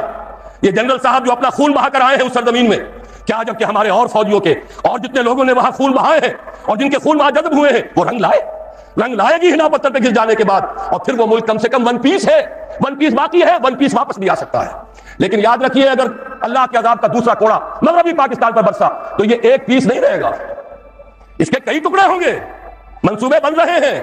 کبھی کوئی ہمیں سناتا ہے اور امریکہ ہی کی سازش ہے، یہودیوں کی پشت پناہی ہے، کراچی کو الگ کرو، دیکھو ہانگ کانگ کو، دیکھو سنگاپور کو، سنگاپور آبادی میں تم سے 1/3، رقبے میں تم سے 1/3، صرف کراچی شہر سے بھی آبادی میں 1/3، اور دنیا میں کیا اس نے تہلکہ مچا دیا ہے، اس کی تجارت اور صنعت کے ڈنکے بج رہے ہیں۔ کیوں نہیں تم بھی الگ ہو جاتے؟ اور سندھو دیش، تمہاری زبان، تمہارا کلچر، تمہیں ریڈ انڈین بنایا جا رہا ہے، تم تو ختم کر دیے جاؤ گے، کیوں نہیں سندھو دیش بنواتے؟ یہ ساری تحریکیں اندرونی ہی اس کے اسباب نہیں ہیں، خارجی اس کی طرف سے تحریکیں موجود ہیں۔ اگر یہ کامیاب ہو گئے خدا نہ خواستہ خاکم بدہن، تو یہ تو کئی ٹکڑے ہوں گے۔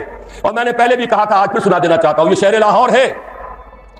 بہت سے لوگ خوش ہوتے ہیں ہماری سرحد کے اس پار سکھوں نے ناک میں دم کر رکھا ہے بھارتی حکومت کا، لیکن نوٹ کر لیجئے اگر خالصتان وجود میں آ گیا تو اس کا اصل رخ کدھر ہوگا؟ وہ طاقت، خون دینے کی وہ عادی ہو گئی یہ قوم۔ اس پورے عرصے میں زیادہ تر سکھ مرے ہیں اور سکھوں ہی نے سکھوں کو مارا ہے، لیکن اگر کہیں ان کا ملک بن گیا تو ان کے رخ کدھر ہوں گے؟ ان کا ہیرو رنجیت سنگھ کہاں دفن ہے؟ ان کا پنجا صاحب کہاں ہے؟ یہ ہری پور کیا ہے؟ ہری سنگھ نلوا کا یہ آباد کردہ شہر۔ مان سیرا کیا ہے؟ راجہ مان سنگھ کا صحرا ہے۔ یہ سارے علاقے تو یہاں ہیں، ادھر تو ان کا کوئی مقدس شہر ہی نہیں، امرتسر سے ادھر ہے جو بھی کچھ ہے ان کا تقدس۔ اور اگر خدا نہ خواستہ پاکستان کے ٹکڑے ہو گئے، اگر سندھ علیحدہ ہو گیا تو پنجاب ہوگا لینڈ لاکڈ، اس کے پاس تو کوئی سمندر نہیں۔ اور اس کے بعد واقعہ یہ ہے کہ سب سے بڑی دشمنی سرحد کے اس پار سے آئے، اور کوئی عجب نہیں کہ مہاراجہ رنجیت سنگھ کا دور دوبارہ آ جائے۔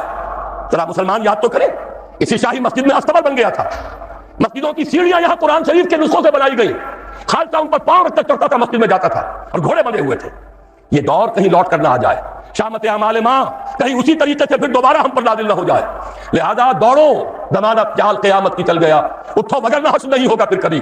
اگر ہم نے یہاں پہ نظام خلافت کو نافذ نہ کیا اور یہ سود اور اس کے ساتھ جو جنگ ہم کر رہے ہیں اللہ کے اور رسول کے ساتھ اگر ختم نہ کی تو کوئی عذر نہیں کہ اللہ کے عذاب کا وہ کوڑا برس جائے۔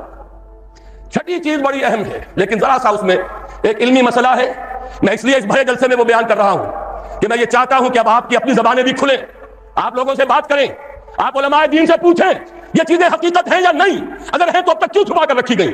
کیوں ملوکیت کا اسلام ہی کا پرچار آج تک ہوتا رہا ہے؟ حضرت عمر فاروق کا ایک اجتہاد تھا، جو ملک مسلمانوں نے بزور شمشیر فتح کیے اس کی زمینیں کسی کی انفرادی ملکیت نہیں، مسلمانوں کی اجتماعی ملکیت، یہ مسلمانوں کے لیے وقف، مسلمان نہ صرف اس وقت کے مسلمان، آنے والے مسلمانوں کے لیے بھی وقف، ان کی بہبود، مجموعی بہبود کے لیے خرچ ہوگا۔ اس پر جو لوگ کام کریں گے وہ خراج دیں گے، چاہے مسلمان ہو چاہے غیر مسلم ہو، خراجی زمین قیامت تک خراجی رہے گی، چاہے بعد میں کہیں ہماری بدقسمتی سے شامت اعمال سے کوئی غیر مسلم حکمران آ جائے، پھر اگر آزادی حاصل کی جائے سٹیٹس نہیں بدلے گا زمینوں کا، ونس خراجی آلویز خراجی۔ یہ ذرا سمجھ لیجیے علمی بات کیا ہے۔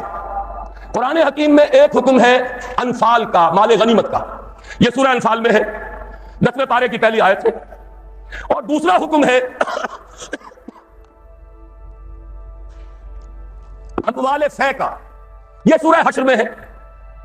اموال غنیمت کا قانون یہ ہے کہ 5واں حصہ 1/5 بیت المال کا، 4/5 مجاہدین میں تقسیم ہو جائے گا۔ سوار ہے گھوڑا، اونٹ بھی اس نے اپنا رکھا ہوا ہے تو اس کو 2 حصہ ملے گا، پیدل ہے اکیلا۔ اموال فے کیا ہے؟ کل کے کل بیت المال کے، کسی کا کوئی حصہ نہیں۔ عام خیال یہ تھا کہ یہ زمینیں جو فتح ہو رہی ہیں، عراق فتح ہو گیا، شام فتح ہو گیا، ایران فتح ہو گیا، مصر فتح ہو گیا، تصور تو کیجئے، the fertile crescent of the middle east, سارا کا سارا فتح چند سالوں کے اندر اندر۔ چند ہزار صحابہ تھے جنہوں نے ان سارے علاقوں کو فتح کر لیا۔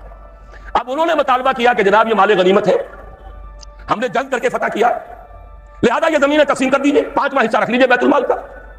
حضرت عمر نے فرمایا اگر میں نے یہ زمینیں اور یہ رقمیں تمہیں تقسیم کر دیے تو بعد کے آنے والے مسلمانوں کو کیا ملے گا؟ واقعہ یہ ہے کہ تاریخ انسانی کا بدترین جاگیردارانہ نظام قائم ہو جاتا اگر حضرت عمر یہ فیصلہ نہ کرتے۔ وہ عمر فاروق کان رائے موافقا بالکتاب والسنہ، کتاب اور وحی کے مطابق ان کی رائے، بلکہ میں کہتا ہوں وہی ان کی رائے کے مطابق نازل ہوئی۔ وہ عمر بن الخطاب جن کے بارے میں حضور نے فرمایا کہ لو کان بعدی نبی لکان عمر، میرے بعد کوئی نبی ہوتا تو عمر ہوتے، یہ ان کا اجتہاد ہے، اور یہ اجتہاد کسی مولوی کا نہیں، امیر المومنین کا ہے، جبکہ پوری ملت اسلامی ایک حکومت، ایک نظام، مذہب اور سیاست میں کوئی تفرقہ نہیں. وہی خطیب ہے مسجد نبوی کا اور وہی امیر ہے وہ حکومت کا سربراہ ہے حکومت کا. اس کا اجماع اور خلافت راشدہ کا یہ اجماع یہ تو گویا کہ ہمیشہ کے لیے اٹل قانون ہے. اس کے اوپر اس اجتہاد پر عمل کیجیے. زرعی زمین کی دو قسمیں ہماری شریعت میں ہیں. جو مسلمان لڑے بھڑے بغیر ایمان لے آئے ان کی زمینیں ان کی ملکیت ہیں. جیسے مدینہ کے مسلمان وہ تو لڑے نہیں, انہوں نے تو خود حضور کو لے کر اور ان کو دعوت دے کر وہ مدینہ تشریف لے کر آئے ہیں, لہذا ان کی زمینیں ان کی ملکیت نہیں, ان سے عشر لیا گیا, یہ عشری زمینیں کہلاتی ہیں. جو زمینیں فتح ہوئی جو ملک یہ عشری نہیں خراجی ہیں, یہاں پر وہ ملکیت رہے گی بیت المال کی, مسلمانوں کی اجتماعی ملکیت, وقف علی المسلمین. البتہ جو کام کرے مسلمان ہو, کاشتکار, مجوسی ہو, عیسائی ہو, وہ خراج دیں گے براہ راست بیت المال کو. پاکستان کا یہ سارا علاقہ مسلمانوں نے بدور شمشیر فتح کیا تھا. یہ کسی کے باپ کی جاگیر نہیں ہے. وہ جاگیر چاہے کبھی رنجیت سنگھ نے دی ہو, چاہے وہ انگریزوں نے دی ہو, چاہے اس سے پہلے کہ وہ سلاطین مغلیہ نے دی ہو, جن میں سے سوائے ایک اورنگزیب عالمگیر کے باقی سب کا جو رویہ تھا وہ سب کو معلوم ہے کہ کیا تھا. اکبر اعظم نے تو یہاں سے دین محمدی کا جنازہ نکالنے کے لیے ایڑی چوٹی کا دور لگا دیا تھا صلی اللہ علیہ وسلم. نیا دین الہی رائج کیا تھا وہ اکبر اعظم علیہ ما علیہ. ان کی دی ہوئی جاگیریں اور وہ مقدس ہو جائیں گی, انگریز کی دی ہوئی جاگیریں اور وہ مقدس ہو جائیں گی, رنجیت سنگھ کی دی ہوئی جاگیریں وہ مقدس ہو جائیں گی. معاذ اللہ, یہ تمام زمینیں بیت المال کی ہیں. وقف علی المسلمین, ان سے خراج جائے گا براہ راست بیت المال میں, آدھی یا اس سے بھی زائد یا اس سے کم جو پوری پیداوار کا جائے گا وہاں. اتنا ریونیو جمع ہوگا, اتنا ریونیو جمع ہوگا کہ بہت سے لعنتی ٹیکسوں سے نجات مل جائے گی, جن میں سب سے بڑا لعنتی ٹیکس جو ہے انکم ٹیکس ہے. عام کاروباری آدمی یا تو ہمہ وقت کلرک رکھے, اکاؤنٹنٹ رکھے, اور پھر اسے بازار سے بھی نہیں ملتی رسید, وہ سامان لے کر آتا ہے رسید نہیں دیتے. اب وہ جاتا ہے انکم ٹیکس افسر کے سامنے بھیگی بلی بنا کھڑا ہوا ہے, جھوٹ بولے, جھوٹ حلفیہ بیان دے, رشوت دے, اکاؤنٹنٹس کو دے, انکم ٹیکس آفیسر کو دے, چھوٹ جائے گا, جان بچ جائے گی. اور اگر جھوٹ نہیں بولے گا اپنی بھی ساتھ الٹ دے. لہذا تقریباً سب کے سب جھوٹے ہو گئے, جھوٹے حلف دیتے ہیں. جب جھوٹا حلف انسان نے دے دیا ایک معاملے میں تو یوں سمجھیے کہ کارک کھل گیا بوتل کا, اب تو جھوٹ ہی ہوگا, اسی کا راج ہوگا. یہ سب سے بڑا ملعون ٹیکس ہے کہ جس نے ہمارے ہاں صداقت کا, دیانت کا, امانت کا جنازہ نکال دیا. اور یہ سب کچھ کیوں؟ اس لیے کہ جو اصل آمدنی کا ذریعہ ہے وہ تو ہم نے جاگیرداروں کو دے رکھا ہے. ان کے محل سج رہے ہیں, ان کے بڑے بڑے بنگلے ہیں, ان کے عیش ہیں. ہاری کو دیکھو, یہاں کے کاشتکار کو دیکھو. ایک صاحب نے ایک دفعہ کہا تھا, جو پہلے لاہور میں رہتے تھے پھر کچھ عرصے جا کر ایک دیہات میں مقیم ہوئے, کہنے لگے خدا کی قسم میں دیکھ کر حیران رہ گیا ہوں.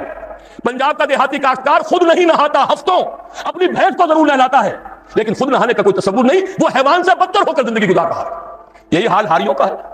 یہی آپ جا کر دیکھیے وہ بیچارے بھیڑے بکریاں پالنے والے بلوچستان کا عام بلوچ, اور عیش کن کے ہیں سرداروں کے, عیش کن کے ہیں جاگیرداروں کے, زمینداروں کے. یہ سارا نظام ختم کر کے اور اس اجتہاد کے اصول پر یہ ساری زمینیں خراجی ہیں. اسی شہر لاہور کی بات کہہ رہا ہوں, ایک بہت بڑے مفتی صاحب, ان کے صاحبزادے نے مجھے بتایا کہ میرے والد صاحب کا قول یہ ہے کہ یہاں کی ساری زمینیں خراجی ہیں, عشری نہیں ہیں. لیکن جب انہی کے دارالعلوم میں ہمارے ایک ساتھی نے استفتاء لکھ کر بھیجا تو ان مفتی صاحب نے دستخط نہیں کیے, کسی اور چھوٹے مفتی سے, وہ جو مفتی صاحب ابھی سمجھیے کہ ابھی وہ ایکسرسائز ہی کر رہے ہیں, اپرینٹس ہیں, ان کے ہاتھ سے دستخط کروا کے بھجوا دیا. یہ تو عشری ہے. یہ حال ہمارے علماء کا ہو چکا ہے. کیوں ہو گیا ہے؟ یہ سارے ادارے کن سے چلتے ہیں؟ چندے کون دیتے ہیں؟ سرپرستی کون فرماتا ہے؟ وہ تو وہی لوگ ہیں. سرمایہ دار کا چندہ نہ ہو تو دارالعلوم نہیں چلے گا. سرمایہ دار کا چندہ نہ ہو تو یہ سارے جو بھی چاٹ بچھے ہوئے ہیں, جو بڑی بڑی مسندیں سجی ہوئی ہیں, جو بڑی بڑی جائیدادیں بن گئی ہیں, ریاستیں بن گئی ہیں, یہ کہاں سے آئیں گی؟ لہذا سچ بات کیسے کہی جائے؟ ان کے لیے ہیں مشکلات ہیں, لیکن اب ہمیں حقائق کو علل اعلان کہنا ہوگا. وہ جو اقبال نے کہا تھا, وہ شعر تو آپ کو سنایا جنرل صاحب نے, کس نباشت در جہاں محتاج کس نقطۂ شر مبینی نس تو بس. اور میں آپ کو شعر سنا رہا ہوں جو ہر سے قل لفظ میں پوشیدہ تھی اب تک, اس دور میں شاید وہ حقیقت ہو نمودار. اور میں ابتدا میں کہہ چکا ہوں علامہ اقبال کی بات, میں ان کا ادنا طالب علم ہوں. ویسے میں انہیں کوئی معصوم نہیں سمجھتا, ان کی عملی زندگی ہمارے لیے مثالی نہیں ہے, قابل تقلید نہیں ہے. ان کا فکر ہے جو بہت بلند ہے. مجھے آج کے دور میں, اس پوری صدی میں, فکر کے اعتبار سے ان کے قریب بھی کوئی شخص نظر نہیں آیا آج تک. 60ویں برس میں ہوں اپنی عمر کے میں, اور مطالعہ کر رہا ہوں کم سے کم 40 برس سے. لیکن یہ کہ اپنی جگہ ہے, عظمت ایک پہلو سے بہت ہے, دوسرے پہلو سے وہ ہمارے لیے کوئی واجب التقلید نہیں. عملی زندگی خود وہ کہہ دے, اقبال بڑا اپدیشک ہے, عمل باتوں میں وہ لیتا ہے. گفتار کا یہ غازی تو بنا, کردار کا غازی بن نہ سکا. کوئی بات نہیں, اللہ معاف فرمائے گا عمل کو. بات صحیح کہی ہے, اور وہ یہ کہی ہے کہ دور ملوکیت میں اسلام کے چہرے انور پر جو پردے پڑ گئے تھے، آج وقت آیا ہے کہ ان پردوں کو اٹھا دیا جائے، ڈنکے کی چوٹ کہا جائے یہ زمینیں خراجی ہیں، کسی کی ملکیت نہیں ہے، کسی کے باپ کی جاگیر نہیں ہے، یہ سب مسلمانوں پر وقف ہے، ان کی بہبود کے لیے ہے، ان سے خراج براہ راست جائے، نیا بندوبست اراضی کیا جائے۔ جو پہلے کام کر رہے ہیں ان کا حق فائق ہے، الفضل للمتقدمین پہلے موجود ہیں جو کام کر رہے ہیں، ورکیبل یونٹ بنا دیا جائے۔ اور یہ وہ بات ہے، سن 82 میں نے صرف 2 مہینے کی خطا کی تھی، ضیاء الحق صاحب کی شورا میں 2 اجلاس اٹینڈ کیے تھے، اور ڈنکے کی چوٹ کہا تھا کہ خدا کے لیے ایک کمیشن بٹھائیے، جید علماء بھی ہوں اس میں۔ جب وہ دیکھیں گے کہ موقع ہے سچ بات کہنے کا تو بہت سے حضرات انشاءاللہ تعالی حق بیان کریں گے، لیکن یہ کہ ان کو موقع دیجیے، تحفظ دیجیے، اور یہ کہ بندوبست اراضی کے ماہرین کو بٹھائیے، زمین کا ایک نیا بندوبست ہو جو اس ملک کے لیے مفید ہو، جو عوام کی بہبود میں ہو، جس سے عدل و انصاف کے تقاضے پیدا ہو، پورے ہو جائیں، اور سارا ریونیو بیت المال کو، خزانے کو، اس لیے کہ خراج کی رقم ہر مصرف میں آ سکتی ہے، دفاعی مصرف میں آ سکتی ہے، انتظامی مصرفوں میں آ سکتی ہے، جبکہ عشر اور زکوٰۃ صرف مسلمانوں کی بہبود پر خرچ ہو سکتا ہے۔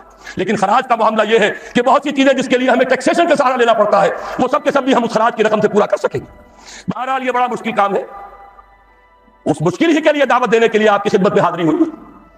مشکل کے بغیر دنیا میں کبھی کچھ نہیں ہوا، قربانی کے بغیر کہیں سے آپ توہین رسالت نہ سمجھ لیں، معاذ اللہ ثم معاذ اللہ، قربانی کے بغیر محمد رسول اللہ والذین معہ، اگر کسی کو حق پہنچتا تھا کہ انہیں کوئی تکلیف نہ پہنچتی اور انقلاب آ جاتا تو وہ محمد تھے صلی اللہ علیہ وسلم، وہ حقدار محبوب رب العالمین سید الاولین والآخرین، ان کو حق پہنچ سکتا تھا۔ ان کے پاؤں میں صرف کانٹے نہیں چبھے، وہ تو ابتدائی بات ہے جب چچی بچھا دیا کرتی تھی دروازے کے باہر کانٹے لا کر، ان پر تو پتھراؤ ہوا ہے، ان کا جسم مبارک لہو لہان ہوا ہے، وہ 3 برس کے لیے شیب بنی ہاشم میں محصور رہے ہیں، شدید ترین فاقے آئے ہیں، وہ 3 دن غار ثور میں چھپے ہوئے رہے ہیں، اور وہاں آپ نے اپنے آپ کو جو ہے محفوظ رکھا ہے۔ پھر کیا نہیں ہوا؟ جنگ بدر میں طویل ترین سجدہ کیا، اے اللہ کل جو مارکا ہونے والا ہے، اگر کہیں یہ 313 میرے 15 برس کی کمائی اگر کہیں یہ کل ختم ہو گئی تو پھر قیامت تک تیرا نام لینے والا کوئی نہ ہوگا۔ حضرت ابو بکر تھے جو جھونپڑی کے باہر پہرا دے رہے تھے ننگی تلوار کے ساتھ، انہوں نے عرض کیا حسبک حسبک، حضور بس کیجئے بس کیجئے۔ پھر کیا غزوہ احد میں دندان مبارک شہید نہیں ہوئے؟ کیا 70 صحابہ شہید نہیں ہوئے؟ جن میں ایک حمزہ بھی ہے رضی اللہ تعالیٰ عنہ، اسد اللہ و اسد رسول ہی تو ہے ہی، سگے چچا بھی ہیں، خالہ زاد بھائی بھی ہیں، دودھ شریک بھائی بھی ہیں، ساتھ کے کھیلے ہوئے ہم جوڑی بھی ہیں۔ ان کی لاش آئی ہے، ناک کٹی ہوئی، کان کٹے ہوئے، پیٹ چاک کر کے کلیجہ چبا ہوا۔ اس کے بغیر انقلاب نہیں آیا تھا، اس کے بغیر نظام نہیں بدلتا۔ یہاں تو زری ٹیکس کوئی لگنے نہیں دیتا، مرکز سے ذرا سی کوئی پالیسی مجھے تو نہیں معلوم کہ کیا آئی ہوگی، مجھے کوئی توقع نہیں کہ وہاں سے کوئی خیر بھی آ سکتا ہے، لیکن یہ کہ کوئی ایسی تھی کہ وہ نازک مزاج شاہاں، ان کے لیے تو وہ بھی ناقابل برداشت ہو گئی۔ وہی آئی جی آئی کی حکومت مرکز میں، وہی آئی جی آئی کی حکومت یہاں، اور اس نے اس کے خلاف قرارداد پاس کر دی، اس لیے کہ ٹیکس نہیں دے سکتا، زمیندار نہیں، بیچارہ ایک تنخواہ دار ملازم 3000 4000 روپیہ جو آج کل کچھ بھی نہیں ہے، وہ تنخواہ لے رہا ہے، ایٹ سورس اس کا انکم ٹیکس کٹ جائے گا، انکم ٹیکس کٹے بغیر تنخواہ نہیں ملے گی۔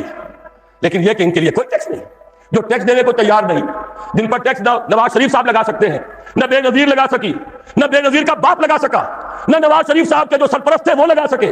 ظاہر بات ہے کہ اس کے لیے تو جب تک جانی قربانی نہیں دی جائے گی، جب تک کہ ہزاروں لوگ اپنے خون کا نذرانہ دینے کو تیار نہیں ہوں گے، یہ ظلم کی رات ختم نہیں ہوگی۔ 7ویں چیز زکوٰۃ کی کامل تنفیذ، اس کو بھی تھوڑا سا سمجھیے۔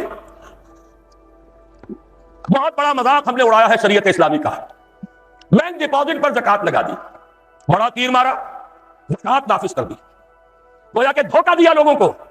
ایک دھوکہ دیا زکوٰۃ آ گئی، دوسرا دھوکہ دیا سود گیا، جاء الحق وزهق الباطل، تو گویا کہ سارا کام تو ہو گیا۔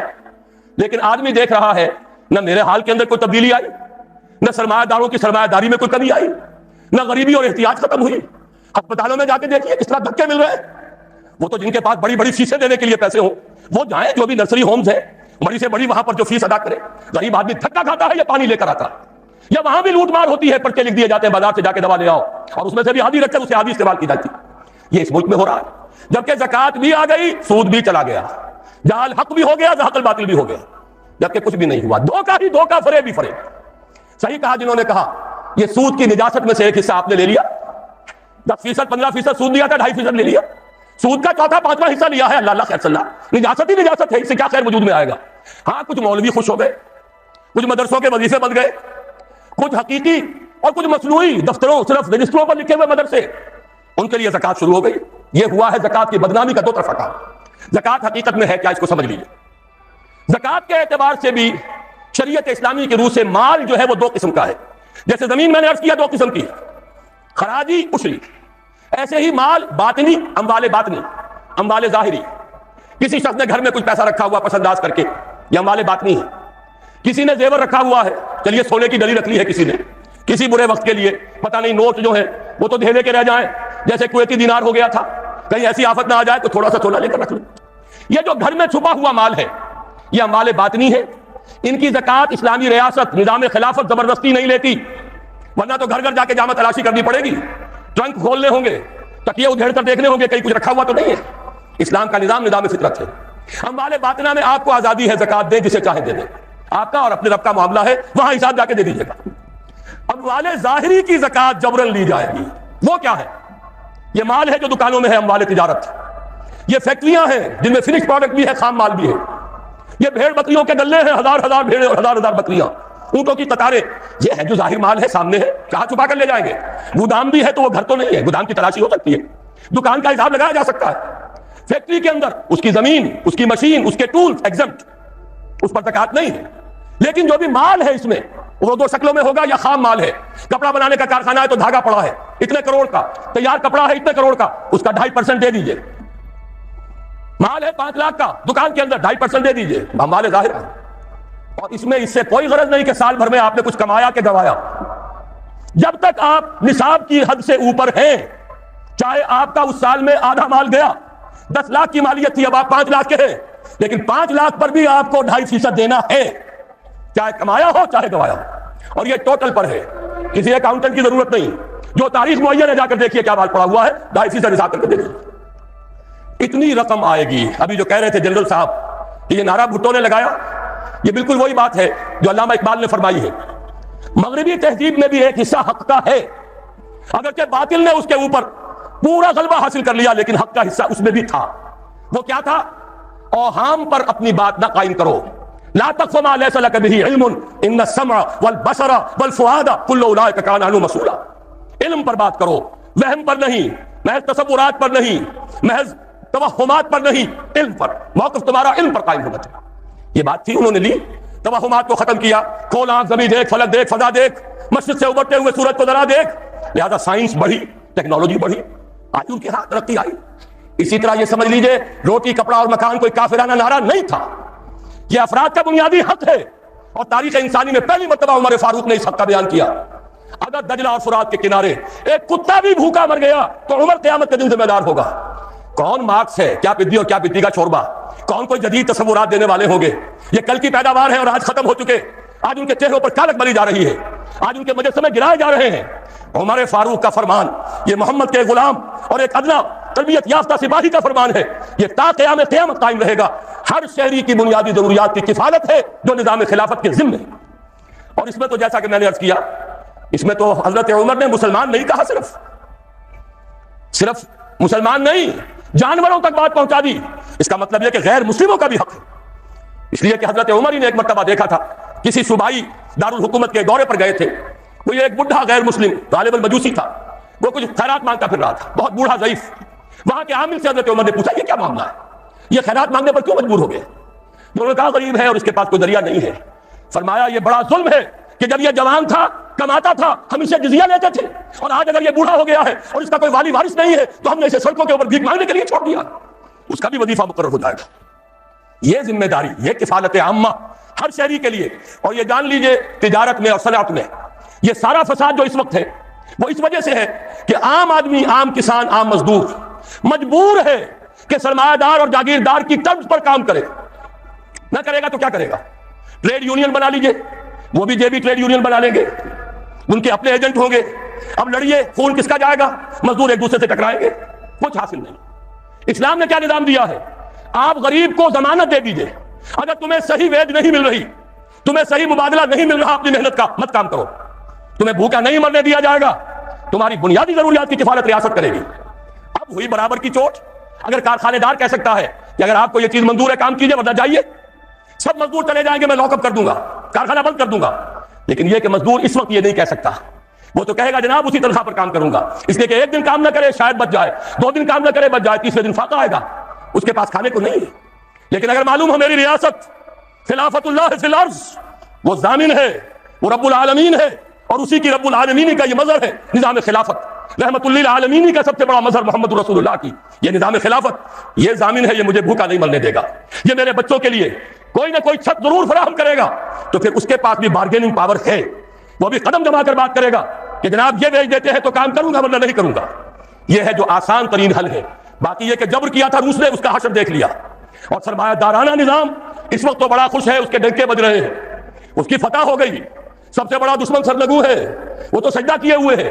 لیکن یہ کہ واقعہ یہ ہے سرمایہ دارانہ نظام کے اندر جو کنٹرڈکشنز ہیں، جو تضادات ہیں، اب وہ ظاہر ہوں گے۔ جب باہر مقابلہ تھا، اندر کی لڑائی ختم تھی، اب اندر سے فساد ابھرے گا، اندر سے ایکسپلوژن ہوں گے۔ یہ غیر فطری نظام، یہ غیر انسانی نظام، یہ غیر معقول نظام ختم ہو کر رہے گا۔ کاش کہ اس کی جگہ صحیح، معتدل، متوازن، عادلانہ نظام خلافت، اس کا کوئی نمونہ ہم دنیا کے سامنے پیش کر دیں۔ اس وقت پوری دنیا کی طرف ہماری ذمہ داری ہے، ساری نوع انسانی کے ہم مقروض ہیں کہ ہمارے پاس ہدایت ہے، لیکن ہم اس پر خزانے کا سانپ بن کر بیٹھے ہوئے ہیں، نہ خود عمل کرتے ہیں نہ دوسروں کے سامنے نمونہ پیش کرتے ہیں۔ یہ خلافت کی تحریک اسی لیے ہے، یہ سارے نظام کو بدلنا پیش نظر ہے۔ آخری بات، کامل قانونی مساوات، یہ بھی لکھا ہوا ہے یہاں، قریب ہے، پڑھی بھی جا رہی ہے بات۔ کوئی صدر مملکت، کوئی خلیفۃ المسلمین کوئی ترجیحی حقوق نہیں رکھتا۔ ابھی آپ سن چکے ہیں جنرل صاحب سے بھی، قانونی طور پر کامل مساوات یہ نہیں ہے کہ صدر امریکہ عدالت میں طلب نہیں کیے جا سکتے۔ کرنل اولیور نارتھ کی جو ہے جان پر بنی ہوئی ہے، ہیئرنگز ہو رہی ہے، پوری دنیا دیکھ رہی ہے، جھوٹا فریبی یہ کرنل، حالانکہ در حقیقت اصل فریبی، اصل بدماش وہ ریگن بیٹھا ہوا وائٹ ہاؤس میں عیش کر رہا ہے، حکم تو اس کا تھا، وہ تو ادنا غلام تھا، لیکن نہیں، اسے تحفظ حاصل ہے، وہ عدالت میں نہیں آ سکتا۔ یہ کہاں جائیں گے؟ ابھی ان کی رسائی نہیں ہے وہاں تک جہاں محمد عربی نے پہنچایا تھا نوع انسانی کو 1400 برس قبل صلی اللہ علیہ وسلم، وفداہ آباؤنا و امہاتنا۔ وہاں خلیفہ وقت بھی پیش ہوتا تھا، مدعی کی حیثیت سے بھی، مدعا علیہ کی حیثیت سے بھی، اسے اپنے کرتوں کا حساب دینا پڑتا تھا کہ کہاں سے بنا ہے۔ کوئی تحفظ نہیں تھا کہ میں خلیفہ ہوں، مجھ سے کہاں پوچھ سکتے ہو۔ وہ نظام، کسی کے لیے کوئی تحفظ نہیں۔ اسی لیے علامہ اقبال نے کہا تھا، یہ جو بھی کوئی خیر خوبی کہیں پیچ ورک میں نظر آ جاتی ہے، یہاں کوئی ہے روشنی، یہاں کوئی روشنی ہے، یہاں کوئی آزادی ہے، یہاں تھوڑی سی مساوات ہے، یہ جو بھی خیر نظر آتا ہے، ہر کجا بینی جہان رنگ و بو، کیا خاک اشمر و ید آرزو، یاد نور مصطفیٰ اورا بہاس، یا ہنوز اندر تلاش مصطفیٰ۔ ابھی تو جہاں محمد رسول اللہ نے پہنچایا تھا نوع انسانی کو، ابھی تو انسان اس کی گرد کو نہیں پہنچ پایا۔ نظام خلافت میں ہمارے ہاں تو وہ تماشا بھی ہو گیا تھا، کسی ایم پی اے صاحب سے کسی پولیس آفیسر نے کچھ بات پوچھ کر لی، قیامت آ گئی، زلزلہ آ گیا، گویا کہ انہوں نے کہا ہم نے کروڑوں یوں ہی خرچ کیے، ہم نے یہ ساری دھاندلیاں یوں ہی کی تھی، ہم نے آپ کے ہر جھوٹ کو شک اس لیے کیا ہے کہ ہماری عزت کا تحفظ نہ ہو۔ اور معجزہ ہوا پارلیمانی جمہوریت کا کہ ایک بات وہ تھی کہ جس پر حکومت کی پارٹی اور اپوزیشن پارٹی دونوں متفق، اس لیے کہ لوٹ مار میں تو دونوں متفق ہیں۔